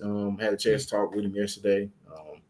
We had a good laugh a couple times just because he's taking it right down to I think he's taking it right down to Friday, man. I think obviously Georgia's been a program that's been on him really heavy, but I think Tennessee and Oregon have just as good of a shot. I don't think it's a runaway. Hey, Georgia's the obvious choice, even though they've been he's been a big priority for them. I know Tennessee's had him as a priority as well. So that's going to be an interesting one for sure. It's going to be one that we probably will not know what's going to happen until he steps on that stage on I guess Friday night. He even joked with me that as I said in my story earlier, he kind of said, I'm gonna wake up on the morning of my commitment and just pick a school. And I genuinely believe that's what he's gonna do. So we'll see. We'll see what happens there. Whoever gets him is getting a really good player, though. That's a special talent as a he'll be a tackle at 6'8", 350 pounds. That's a large human being. And then last thing, but for me, I just want to get your take on Jontavius Wyman in the loaded defensive backfield. Shout out to Ethan, bro. Appreciate you tuning in, Twin. I got you, bro. Keep doing your thing, bro. I see you, bro. I see you, bro. Do you think Jontavius? How do you feel like he just fits into the crowded DB room, and how do you think he fares just along the others? We think obviously we rave about him all the time. We think he's elite, one of the guys. So what's your opinion? Yeah, I mean he got speed, so he gonna fit in at Georgia. I mean everybody in that room can run, and if you can't run, you got to find somewhere else to be because every one of those guys that Georgia has on that roster, I guarantee you they can run because that is a high priority. And Jontavius can run; he can really run. So yeah, that's kind of the prerequisite. Also, you're gonna be physical. Jontavius has that Jonesboro swagger about him. Yeah. I know he will come up and he will put some pads on you, and that's what you have to do to be able to play at Georgia. And I think he's a guy that's a big get for Georgia because he's an in-state guy. Also, he loves Georgia. Also, he can run and he will tackle. So, I think the upside for him is the sky's the limit with him just because he's got so much speed and then he's got so much ability, but he's 6'1.5", almost 6'2" already. He's gonna add some weight over the next couple of years, and he's got a lot of potential, man. I think Georgia got a quiet steal there. I don't think people nationally have come to grips with how big of a get that was for Georgia. Just with him being a Jonesboro guy that kind of played quarterback his freshman year, and they're not on TV. They're not a team we see in the spotlight a lot. But that whole little trio over there of Jontavius, Redding, and Jamar Owens, that group's special, man. And the sky's the limit for all three of them. Certainly. Before we let you go, Jeremy, give us a preseason primer, man. We know fall camp is starting. We know you cover the Bulldogs. So give us a win projection, man. What side of the ball or what position group you most excited to see this upcoming season? Oh, man. Yeah. I'll have it. I mean, I think it'll look a lot like it's looked the last couple of years. I mean, you're always going to look at the games. Alabama's going to be – I don't think Georgia's just going to walk into Tuscaloosa and just force win like everyone kind of has. I don't know if people have really, been paying attention, but Alabama beat Georgia in January. Like that didn't happen 5 years ago. That happened in January. Right. So in December, actually. No, December. That was why Georgia did not go to the college football playoffs because they lost to Alabama. So until they go into Tuscaloosa and just take care of that, that's one that will always be circled for both teams. Texas is going to be a tough one. Texas is a tough one. They have a lot of expectations. They got a great quarterback in Quinn Ewers. Got a lot of speed on the outside. Obviously, a guy that we've probably seen here in Georgia. Isaiah Gibson's moved over there. Not Isaiah Gibson. Isaiah Bond. Sorry, Isaiah. Had a lot of speed. So they're going to be a tough team. Very big team. Very physical team. both sides of the football. So that's going to be Georgia's litmus test early in the year. They got to go out there to Austin.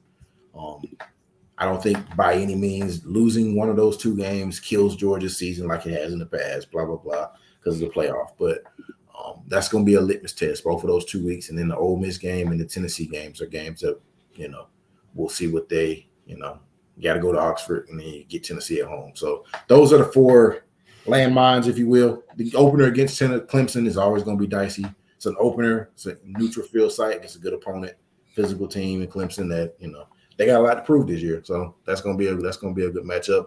Position groups. I'm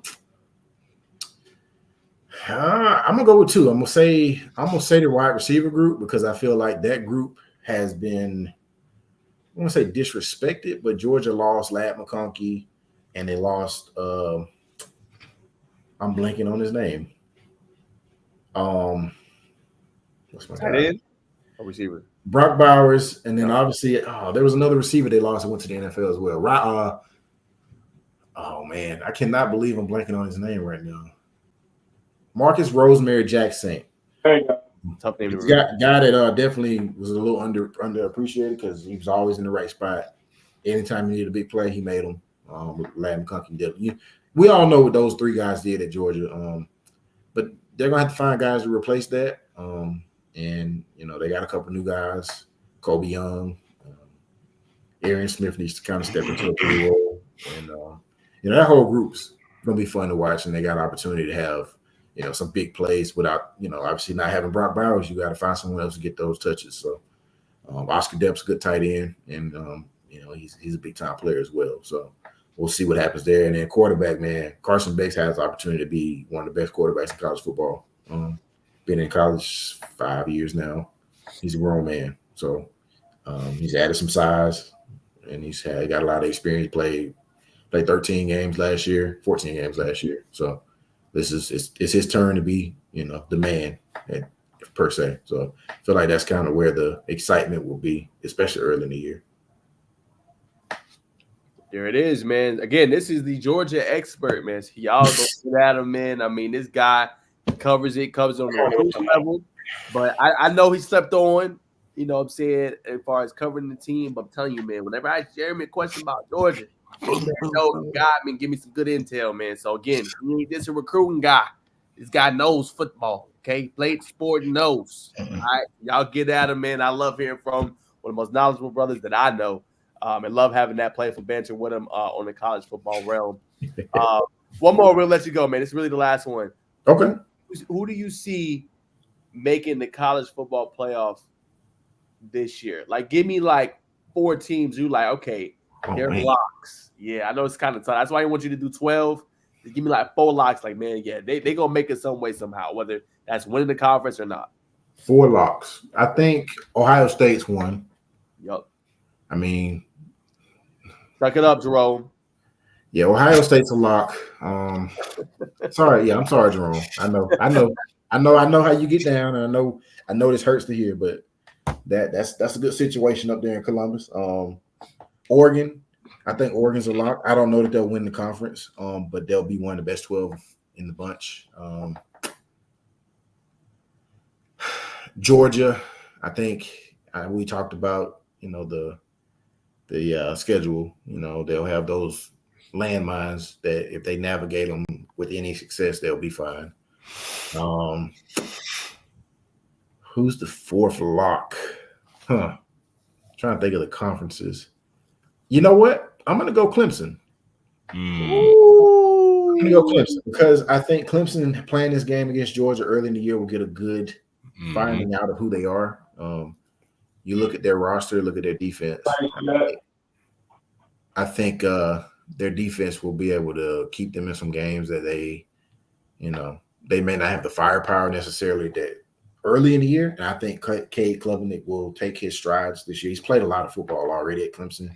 He's now been a starter for a whole year, and he played that freshman year a lot. So this is his opportunity to step up. And if things don't go right with Cade Klubnik, I mean, Christopher Vazina is very talented as well. So they have quarterback play that could get it done. I mean, I think I could easily substitute Clemson and say Florida State I mean, to me, those two are probably going to be the lock, because I think that'll probably be the champion of the ACC. And I'll give you one more. Man, I'm trying to think of the Pac-12. I mean, not Pac-12, the Big 12. I don't know why, but I really like Utah. I really like what's going on at Utah. Cam Rising was a guy that got hurt and missed a lot of last year, but he had a really good year 2 years ago. He's back. That's a really physical football team. They quietly just do their business out there and win games. So you mess around and win 10, 11 games this year, and you're in the top 12. So to me, that's about as lockable as it gets, because I can book Utah for 9, 10 ball games a year at this point. That's a good take. I like it. You surprised me with the Clemson pick, though, Michael. You surprised me with the Clemson pick, but I like it. All right, Jerome, we got any more questions, man, before we let him go? No, his brother got to work. Jerome said he's still upset about the take. Yeah. Hey, it's okay, man. It's okay, because I see you got your Eagles hat on. We can talk junk about the birds got to get on birds in week 2. So we're gonna have some issues that week. I'm gonna go ahead and let you know. They quad. I don't know what that means, but I know we coming to put 30 on. What this Because Cuz Kurt is coming. He coming. Come on now. Cousin Kurt stepping through the throws. Come on, boy. Don't Yes, play with sir. Kurt. Kirk Chains. Kurt goes. Nice. All right, Jerome, leave us out, man. Well, man, that's going to do it for us today, man. We appreciate every last one of you guys. Before we get off, I do want to get one more shout out that we got tonight. Let's see real quick, so let me share my screen. Don't play with it. Don't play with it. Don't play with it. There you go. And shout out to our boy Raleigh Drew, watching as well. Thank you for watching. Thank you for being able to give us that shout out. We like this position right there that he has right there. And hey, man, keep balling out. Keep doing your thing, man, my guy. Sure. Yes, sir. So that's going to do it for us today, guys. I thank you guys for checking us out. Wait, we done? Huh? We done? I mean, we're about to hit 2 hours. Okay, I thought we was going to hit I know we was going to let Jeremy go. I thought we was going to hit like 2 more topics and be done. All right. They man, man. All right. Hey. You have a great night, man. Not a lot going on, but we appreciate you on as always. I know me and you gonna be trash talking this season. You and your Georgia guys and all that crap. But and you mess with my Michigan guys, even though we're on a slightly slower, slightly lower rate this year. We'll see how it goes. Guys, so. But we'll definitely catch up, Jeremy, and we'll definitely see you at the retail class. Likewise, man. I'm sure I'll see you here in a few weeks. I know it's that time, so we bump into each other a lot. So. Well, once again, guys, that is Jeremy Johnson. Thank you so much for getting on. You can't give me the horns, man. What's up, man? Jeremy is so funny, bro. Hey, man. I don't know if he's still in the backstage. If he is, hey, man, somebody get that man a pie, bro. Let that man get a pie, bro. Real talk. Real talk. Hey, bro, somebody, I know he got contractual obligations and everything, man, but somebody needs to get a pie with that. Like, that show would be so funny, bro. It's him and somebody else, bro. Like, he natural for it, dog. Yes. I agree. He's a star. You know what I'm saying? Star, man. So, but that's all we got for that, man. Let's go ahead. We got 9 to 2, so yeah, we floating on almost 2 hours. 100%. So, just a quick recap. We all were at the Jonesboro Media Day. So, y'all, look, if you want to know what happened, my YouTube page, Bacon Network, Inside the Hashes at Najeh Wilson. Watch all those videos. That is done. That's out. That's on all of our handles. So go check that out, man. Jerome did a great job clipping that up. You know what I'm saying, and giving some intel on that, man. But just a super fun day. and everything like that. And obviously, that's our list. But we're going to throw it to the 3-man weave to kind of conclude us out for the night. Yes, ladies and gentlemen, this is what we thought was one of the best things, knowing the man, woman, and child. I'm saying we're progressing to get there. But nonetheless, ladies and gentlemen, this is 3-man weave. We talk about basketball, all hoops, not just Georgia, not just high school. We talk about a little college, a little NBA, and also a little WNBA for the ladies that's watching as well. So first and foremost, on the 3-man weave, we got to talk about Caleb Holt. What the temperature of Grayson right now is obviously hot fire, man. They won it last year. Caleb, Wilkins, Jacob Wilkins, not Caleb, but Jacob Wilkins. They had Jakari Harris last year. What's the big man down low? Taylor. They just loaded, man. No, you good. Feel free to definitely let me know the names of the young men. So like I said, they just picked up Caleb Holt, and today, just a few hours before we got on the pod, they picked up a guard from Kell High School, Chris McClavish Jr., who's been on countless of just reporters on the basketball scene, Relentless Hoops, Rise Hoops, OTR. They had him on the list. Just guys who to watch, Sean Williams. So is it booked? Which I think it is. I think Grayson's definitely going to go back to back next year, no doubt about it. Unless somebody else pulls off a blockbuster transfer, a couple transfers, in my opinion. Yeah, I'm right there with you. I talked to their head coach actually this morning, man. I was trying to book him for the Corky Kell basketball class. We're playing in another big tournament, national tournament. You know it very well. Baker was talking about it this past December. So this is a great program, man. I mean, if you ain't getting that program on TV in the state, I don't know what you're doing. They are turning themselves into a perennial contender. Coach Pierce, like I said, after years of knocking on the door, got through that door last year, and like you said, added Caleb Holt, added the point guard out of Kell to run the show, the offense for them. Just going to be all about how they mesh together. I think training camp is going to be really important for that program, getting them to buy in and just not being complacent. Those that won, obviously great players. Jacob Wilkes, you know how phenomenal he is. Just getting them to stay locked in with the group, making sure that, everybody's bought into one goal, right? It's not about stats, it's about that team goal of winning it all. But if a team I had to say that could possibly contend, I'm going to go with Norcross. Norcross should look a lot better this year. We've seen Jerome Salisbury. He's going to be a junior this year. I expect him to take a big leap. Alex Pace is going to be another player that's outstanding for that program. That's going to kind of a do-it-all guard for them. And they also added Eddie Cook. So you don't have some pieces, man, and Norcross should be way better. Kind of crazy to think. Norcross went 16-14 last year. They had the talent as much as they used to have in the years past. Young team, but that's right now a contender I have in 6A. Might be some other ones in there that can kind of emerge, but right now on the preface, I would go with them. 100%. And I think it just speaks to just discrepancies when you go from Alabama to Georgia in terms of the media attention. Caleb Holt already got a big name. Why else would he be coming to Georgia? Just for the extra media attention, you know what I'm saying? Obviously, maybe it's a backdoor way, not a backdoor, just a way to segue into OT or whatever. Just a lot of resources that hooping in Georgia just offers you. I think that can't be ignored. Excuse me. But moving on, we're going to move on to the Hawks news. I don't think they've made a trade as of late update, be able to have.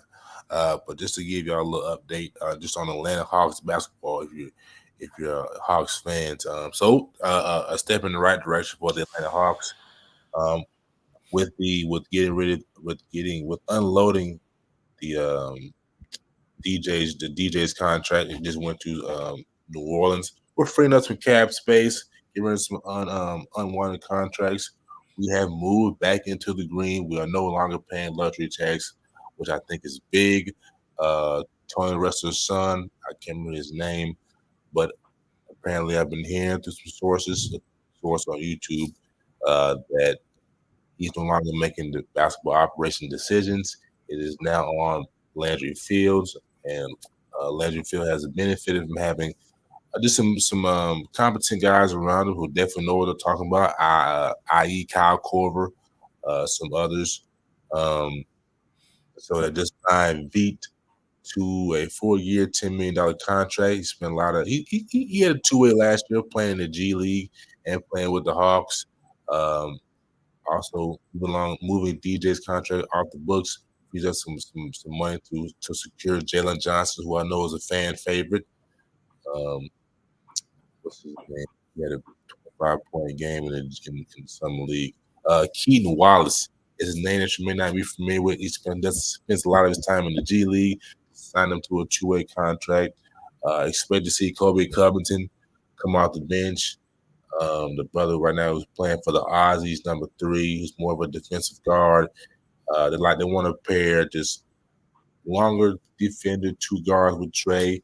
His best year came along Kevin Huerter, who's also a bigger guard with him, who they try to do the same thing with in Sacramento. So just some brighter days, Hawks fans, we move forward as we free up our cap space. And again, just bring pieces up and let them play. It sounds like they're going to keep Bogey off the bench. So I'm not going to, you know what I'm saying, beat y'all over the head too much with Hawks news. I just want to give y'all some news of this year, Hawks fans. So that being said, that is your before he moves on, that is your Hawks basketball expert. So be expecting more from him in the coming weeks and months. Again, if you want all Hawks coverage, if you want all Hawks coverage, go to the Bacon Network. You can find them on TikTok. You can find them on YouTube. We will have more vids. Again, 100% basketball expert when it comes to the Atlanta Hawks. There ain't too many. That's one right there. I appreciate that, my friend. I appreciate that. We didn't have a lot of topics on the 3-man weave. It was skimp. I haven't been paying closely attention to the Team USA men's and women as of late. It's been real busy. But I know they've been winning. So as long as they continue to win, we're gonna go for the gusto. We're gonna go for the gold win. We ain't looking for no bronze, and we definitely ain't looking for no silver. So we're going for the gold, go for the gusto. So we'll move on to one that's become one of the most coveted segments in 3-man weave. Jerome, got any hard questions for the brothers with the AS brothers? Unfortunately, tonight I don't.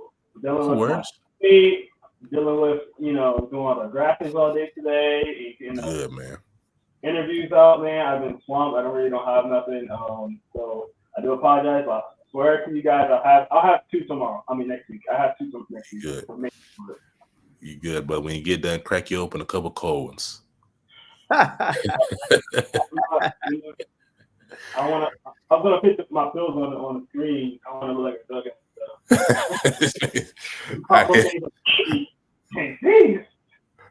Very wise. I like that. I gotta give one update. OTE. There's some OTE news today. A hooper from Elite County who played for Game Elite. You may know him already. Josiah Parker, bucket. I wish I could have got a bid out of him on today, but I don't lie, I was too busy playing NCAA. It was my first time, so I had to lock in. But Josiah, he will be transferring to Combine. Is it Combine Elite or just I think it's just the Combine Academy Blue Checks. Combine Academy Blue Checks. They're a team based out of North Carolina. Breeding grounds for Rob Dillingham as well as others. The kid can play, man. People may call me crazy. I just seem like he's got a face-up game. I think it's high upside like Melo. I know he's a bit heavier, but you know what I'm saying? The footwork, the ability to pass out be a better passer out of that triple threat, I think what makes him different than Melo. But I just think his face-up game is elite. And like I said in the other podcast before, we were talking about him, just him continue to just put timing on the shot to where it's just automatic. I feel like he hesitates at times or just is a little passive, just trying to get a little too creative. But he can just be assassin with that jump shot off the fade, off the jab step, off the dribble, off the bounce. He's just going to be in the elite. And it's going to be interesting to see how he develops. And it's going to be scary to see how good he gets. But you got anything to add, Najeh? Yes, I do. As we wrap up the 3-man weave, we have breaking news. Tech fans, get excited. 5-star. We got a chance to see him at the Nike EYBL. It might potentially be your story to write for tonight, early tomorrow. Breaking. Definitely tonight. Caleb Wilson. Oh, no. Okay. Yes, sir. I thought it was going to be a commit, but I was like, whoa. Baker was like, bro, not yet. I'm driving to Hold the Innocence tomorrow. Oh, man, I'm telling you. So, Caleb Wilson, as you guys all know, man, great versatile player, right? Signed by New Balance right now, part of Clutch Sports, one of the best players in the nation. Top 12, Arkansas, Duke, North Carolina, Alabama, UCF, Auburn, Tennessee, Oregon, Kentucky, Ohio State, USC, and the Georgia Tech Yellow Jackets Stingham, the Rambling Wreck. They are on the list, man. And we've already talked about what he could potentially mean for this program, a program changer for what Georgia Tech wants to build. And I mean, man, he's just phenomenal, man. We've talked to him a couple times, and he's always been high on the Yellow Jackets, man. So it'd be great if they can make this recruitment and keep him at home, man. But a lot of people are gunning for him. And we've seen the specialness of what he can do on the defensive side of the ball at Nike YBL. But I get a floor to Blaken to go ahead and expound. Yeah, man. As Najeh said, he's elite. I got the chance to go back and watch that game when they played the Oakland Soldiers. He was playing some good defense, and he was knocking down some jumpers, man. Knocking down some jumpers. Look like a real. Obviously, he's a real solid player. But just at the EYBL, that's just another level. This competition. I ain't gonna lie, AJ gave him some problems, but you know what I'm saying, he did his thing. But nonetheless, Arkansas definitely gonna be in the mix long term. I'll give a point to that a little later. Definitely want to see him stay home. Auburn's gonna be in the mix. Tennessee, I think, is pie in the sky. Oregon, I think he likes the unis. Kentucky, I just don't see the new wave of Kentucky going on right now. Ohio State, maybe. And you know, you gotta throw USC in there. They're gonna roll out the red carpet for him. Isaiah Collier being the most recent, and Arrington Page, who not a lot of people are talking about right now, but it's gonna be interesting to see how year 2 plans out for him. But you know, just the Georgia pipelines going through USC a little bit right now. Alabama, Darion Reed, LeBaron Filine. Obviously, the program trending in the right direction. And UNC, man. What's not to like about UNC? Michael Jordan came from that school. UCF, I'm not too much sure about that program. Got Mikey Williams, that's right. And I believe another player is over there. So, will Mikey stay year 2 for him to possibly play on the court? I doubt it, but it's definitely a possibility. But to my point about Arkansas, I was reading on On3 report about Malik Thomas. And here he voices his opinion about how he felt about Arkansas. He was like, yeah, man, a lot of other top players are going here. They're definitely a team that communicates with me well. Coach Cal and other coaches he talked about are very authentic. They just want to see you do good. But one thing that really stuck to me, what he said is that, yeah, I'm definitely waiting to see will all players go to Arkansas. So obviously Coach Calipari still has a chokehold on the recruiting game. And that's why they're ranked. That's why they're number 1 on this list. Arkansas is definitely a team that's going to hold weight to see where people are going to go.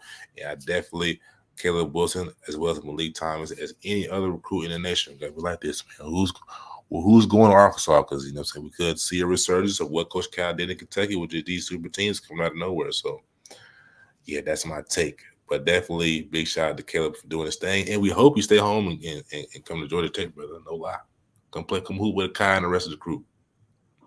That would be a nasty combo, man. 100%, man. Be something special. They built. They're already have a top class already in 2025. This will just add to it, man. So we'll have coverage. If I don't write the article, I know Bacon is going to write it on his top 12 right here, man. Again, we'll have hoops coverage all year long.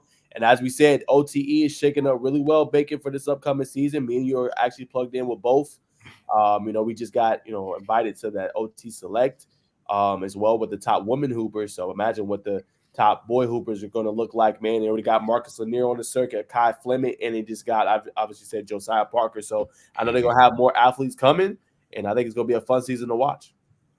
Without a doubt, ladies and gentlemen, if you haven't been, your first experience is going to be a 10 out of 10. If you can kind of figure out where to go, because it is a little tricky navigating Atlantic Station, segueing in the OT if it's your first time. But once you get in the building, you're going to feel at home, man. It's like a kid in the cannon store experience. If you love hoops, man, we're gonna definitely try to get Jerome in there. You know what I'm saying, let him, you know what I'm saying, flap his wings. You know what I'm saying? About time. Because he's gonna love it. I'm telling you, he's gonna love it, bro. Real talk. Yeah, can't be just football, bro. We gotta make you versatile. Swiss Army. Never mind, I'm not gonna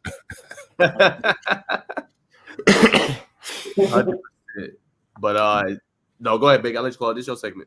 All right, man. Ladies and gentlemen, I know it was quick tonight. I wish we could have had some more hot sizzling news for you tonight, but that's going to conclude the the 3-man weave, and I'm gonna throw it to my fellow co-host Jerome to close us down with the send them with the feel good stuff that we do at the end to make you and the viewer feel good about us and connect with us on a deeper level. 100%.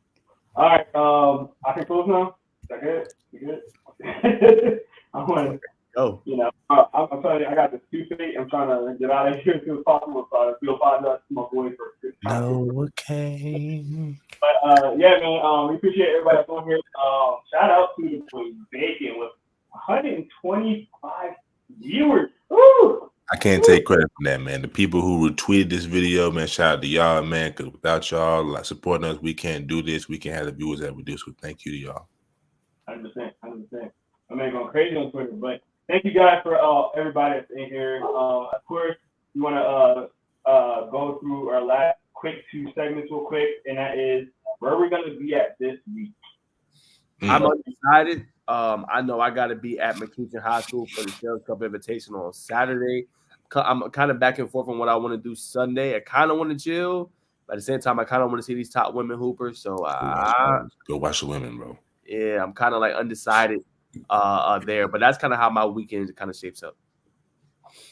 100%. This Friday, I will be at Mount Zion of Jonesboro, also known as they call the team around the corner.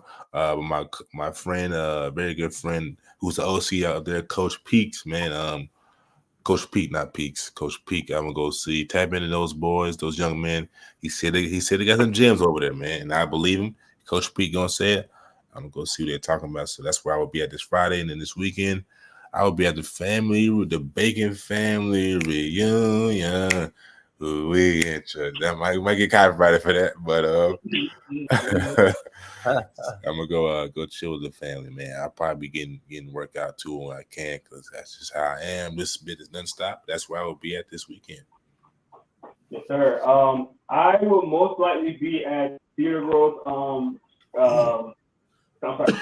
Cedar Town.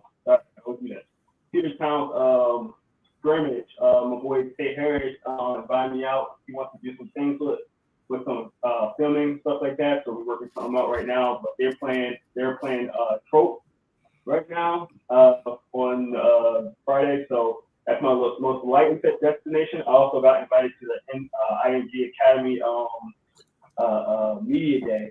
That's one event I usually do go to and make sure I go to every year. It's not looking possible right now with everything going on. Kind of got to stay local as much as I can right now.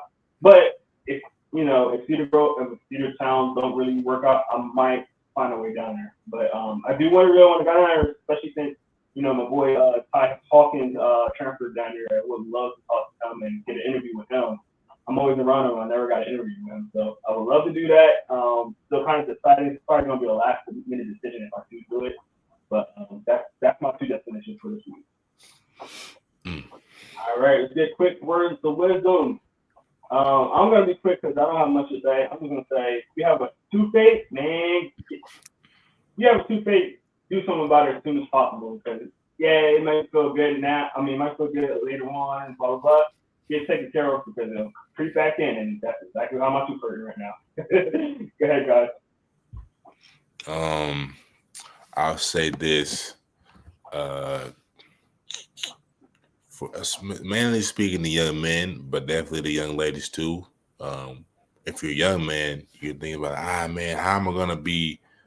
What's the path for me to becoming a man, right? I'm sure that people have different takes on it. I think a popular definition right now is just going through things, just going through ups and downs, just going through the pains of life, whether it be people not believing in you, people talking down on you, just running into different roadblocks in your life. I just think going through those things is a hardening that it puts you through, the chaos that's going to put your mind, your body, soul, and spirit through. I think those are some things that definitely mold you into a man. Because right now, when you're younger, you're more empathetic, which is nothing wrong with being empathetic. I think every person should be empathetic, but through those galaxy moments, I think that's what is going to organically shape you to the man that you're going into. So, biggest thing is young man, just keep living. Just keep your morals that your parents taught you and keep those intact. Don't shift. Try not to shift. I know what I'm saying. By all means, don't shift because the morals is definitely what the world is going to grade you as. And you want to have your morals as high as you can through the roof so that when you do fall, you fall right to where you want to be. So just listen and just keep living. 100%. I kind of want to take off a point, and I feel like Bacon does a good job on this. He always tries to spread a word or a message to the youngins, even though he's media and he covers media, just to, young black brothers, to, young brothers in the game, not even just African American, anybody that's a kid. And I feel like this is a message to the kids. Man, make sure y'all are receptive to information. Be a learner, right? You don't know everything. You know what I'm saying? So someone is going out of their way to tell you some information, be receptive to that information because that can help you along your path and your journey. So that's kind of my message for tonight, man. If somebody, especially like a Bacon or, more recently a Phillip Dukes, goes out of their way and they on the south side, they in your neighborhood, and they try to give you some advice to just help you navigate through. Definitely, bear your ear, man, and try to listen to see what they say because they've already lived through a different kind of journey, but they know what you're going to go through kind of before you do. They may not know your same story the way you do or grow up in the same upbringing as you did, but if they're giving you advice, it's only to help you. So I say that too because you don't always get people that want to help others or help youngins. So if you do get somebody that's going out of their way to help, pick their brain, man, and try to learn from them. And you can never know. That person could be a mentor for you and help you out just in life or whatever you want to do. 100%. Shout out to Dukes, man. Profound speech they gave those young men at Langston, man. Yes, he did. All right, Romy. All right, boys. That's going to do it for us today, guys. Thank y'all so much for getting on with us. Obviously, we want to give a huge shout out. First and foremost, we're going to give a huge shout out to all of you. Thank you guys for getting on. All the lists will be posted tomorrow throughout the day. So keep an eye on that. We'll be posting it and let you guys share with your friends and family, things like that. If you haven't seen it, we'll make sure we'll tag you in it and everything. Also, we want to give a huge thanks to our sponsor, Phenom. Make sure you go to Phenom Phenom Elite Brand. Wow, I was trying to say product. I don't know why. Phenom Elite Brand. Make sure you go in there, get your cleats, get your gloves. You got mouthpieces. Football is right around the corner, man. Make sure you get all your needs. Make sure you looking good, making it look fly. They got all types of colors and combinations and things like that. They got Warner Brothers products. They got if you like DC, they got DC products. You like Scooby Doo, you like Sonic, all that cool stuff. All that's on their website. And with us, you can get 10% off on that as well. So if you look at that promo code right on top of Najeh, you can do that promo code that can save you 10% off on any product. Save some money, look good, feel good, and stay good. And you might be on one of these lists one day, man. So make sure you go check that out. Thanks again for Phenom Elite Brand right there as well. Yeah, let me lead. I know you're not feeling well, so I got the energy to close this out. On this alone, you know what I'm going with. So appreciate y'all for tuning in, man. That's the top 2027 list, man. Let us know in the comments what you thought about the list. We put y'all game before the game gets out, before people start putting these guys on lists. So when you think it First and Foremost podcast, that's what we do, man. We put your game early before it comes out. You know me? So this First and Foremost podcast, where we not only give you the spiel, we keep it real. I thought you were close. Woo. Make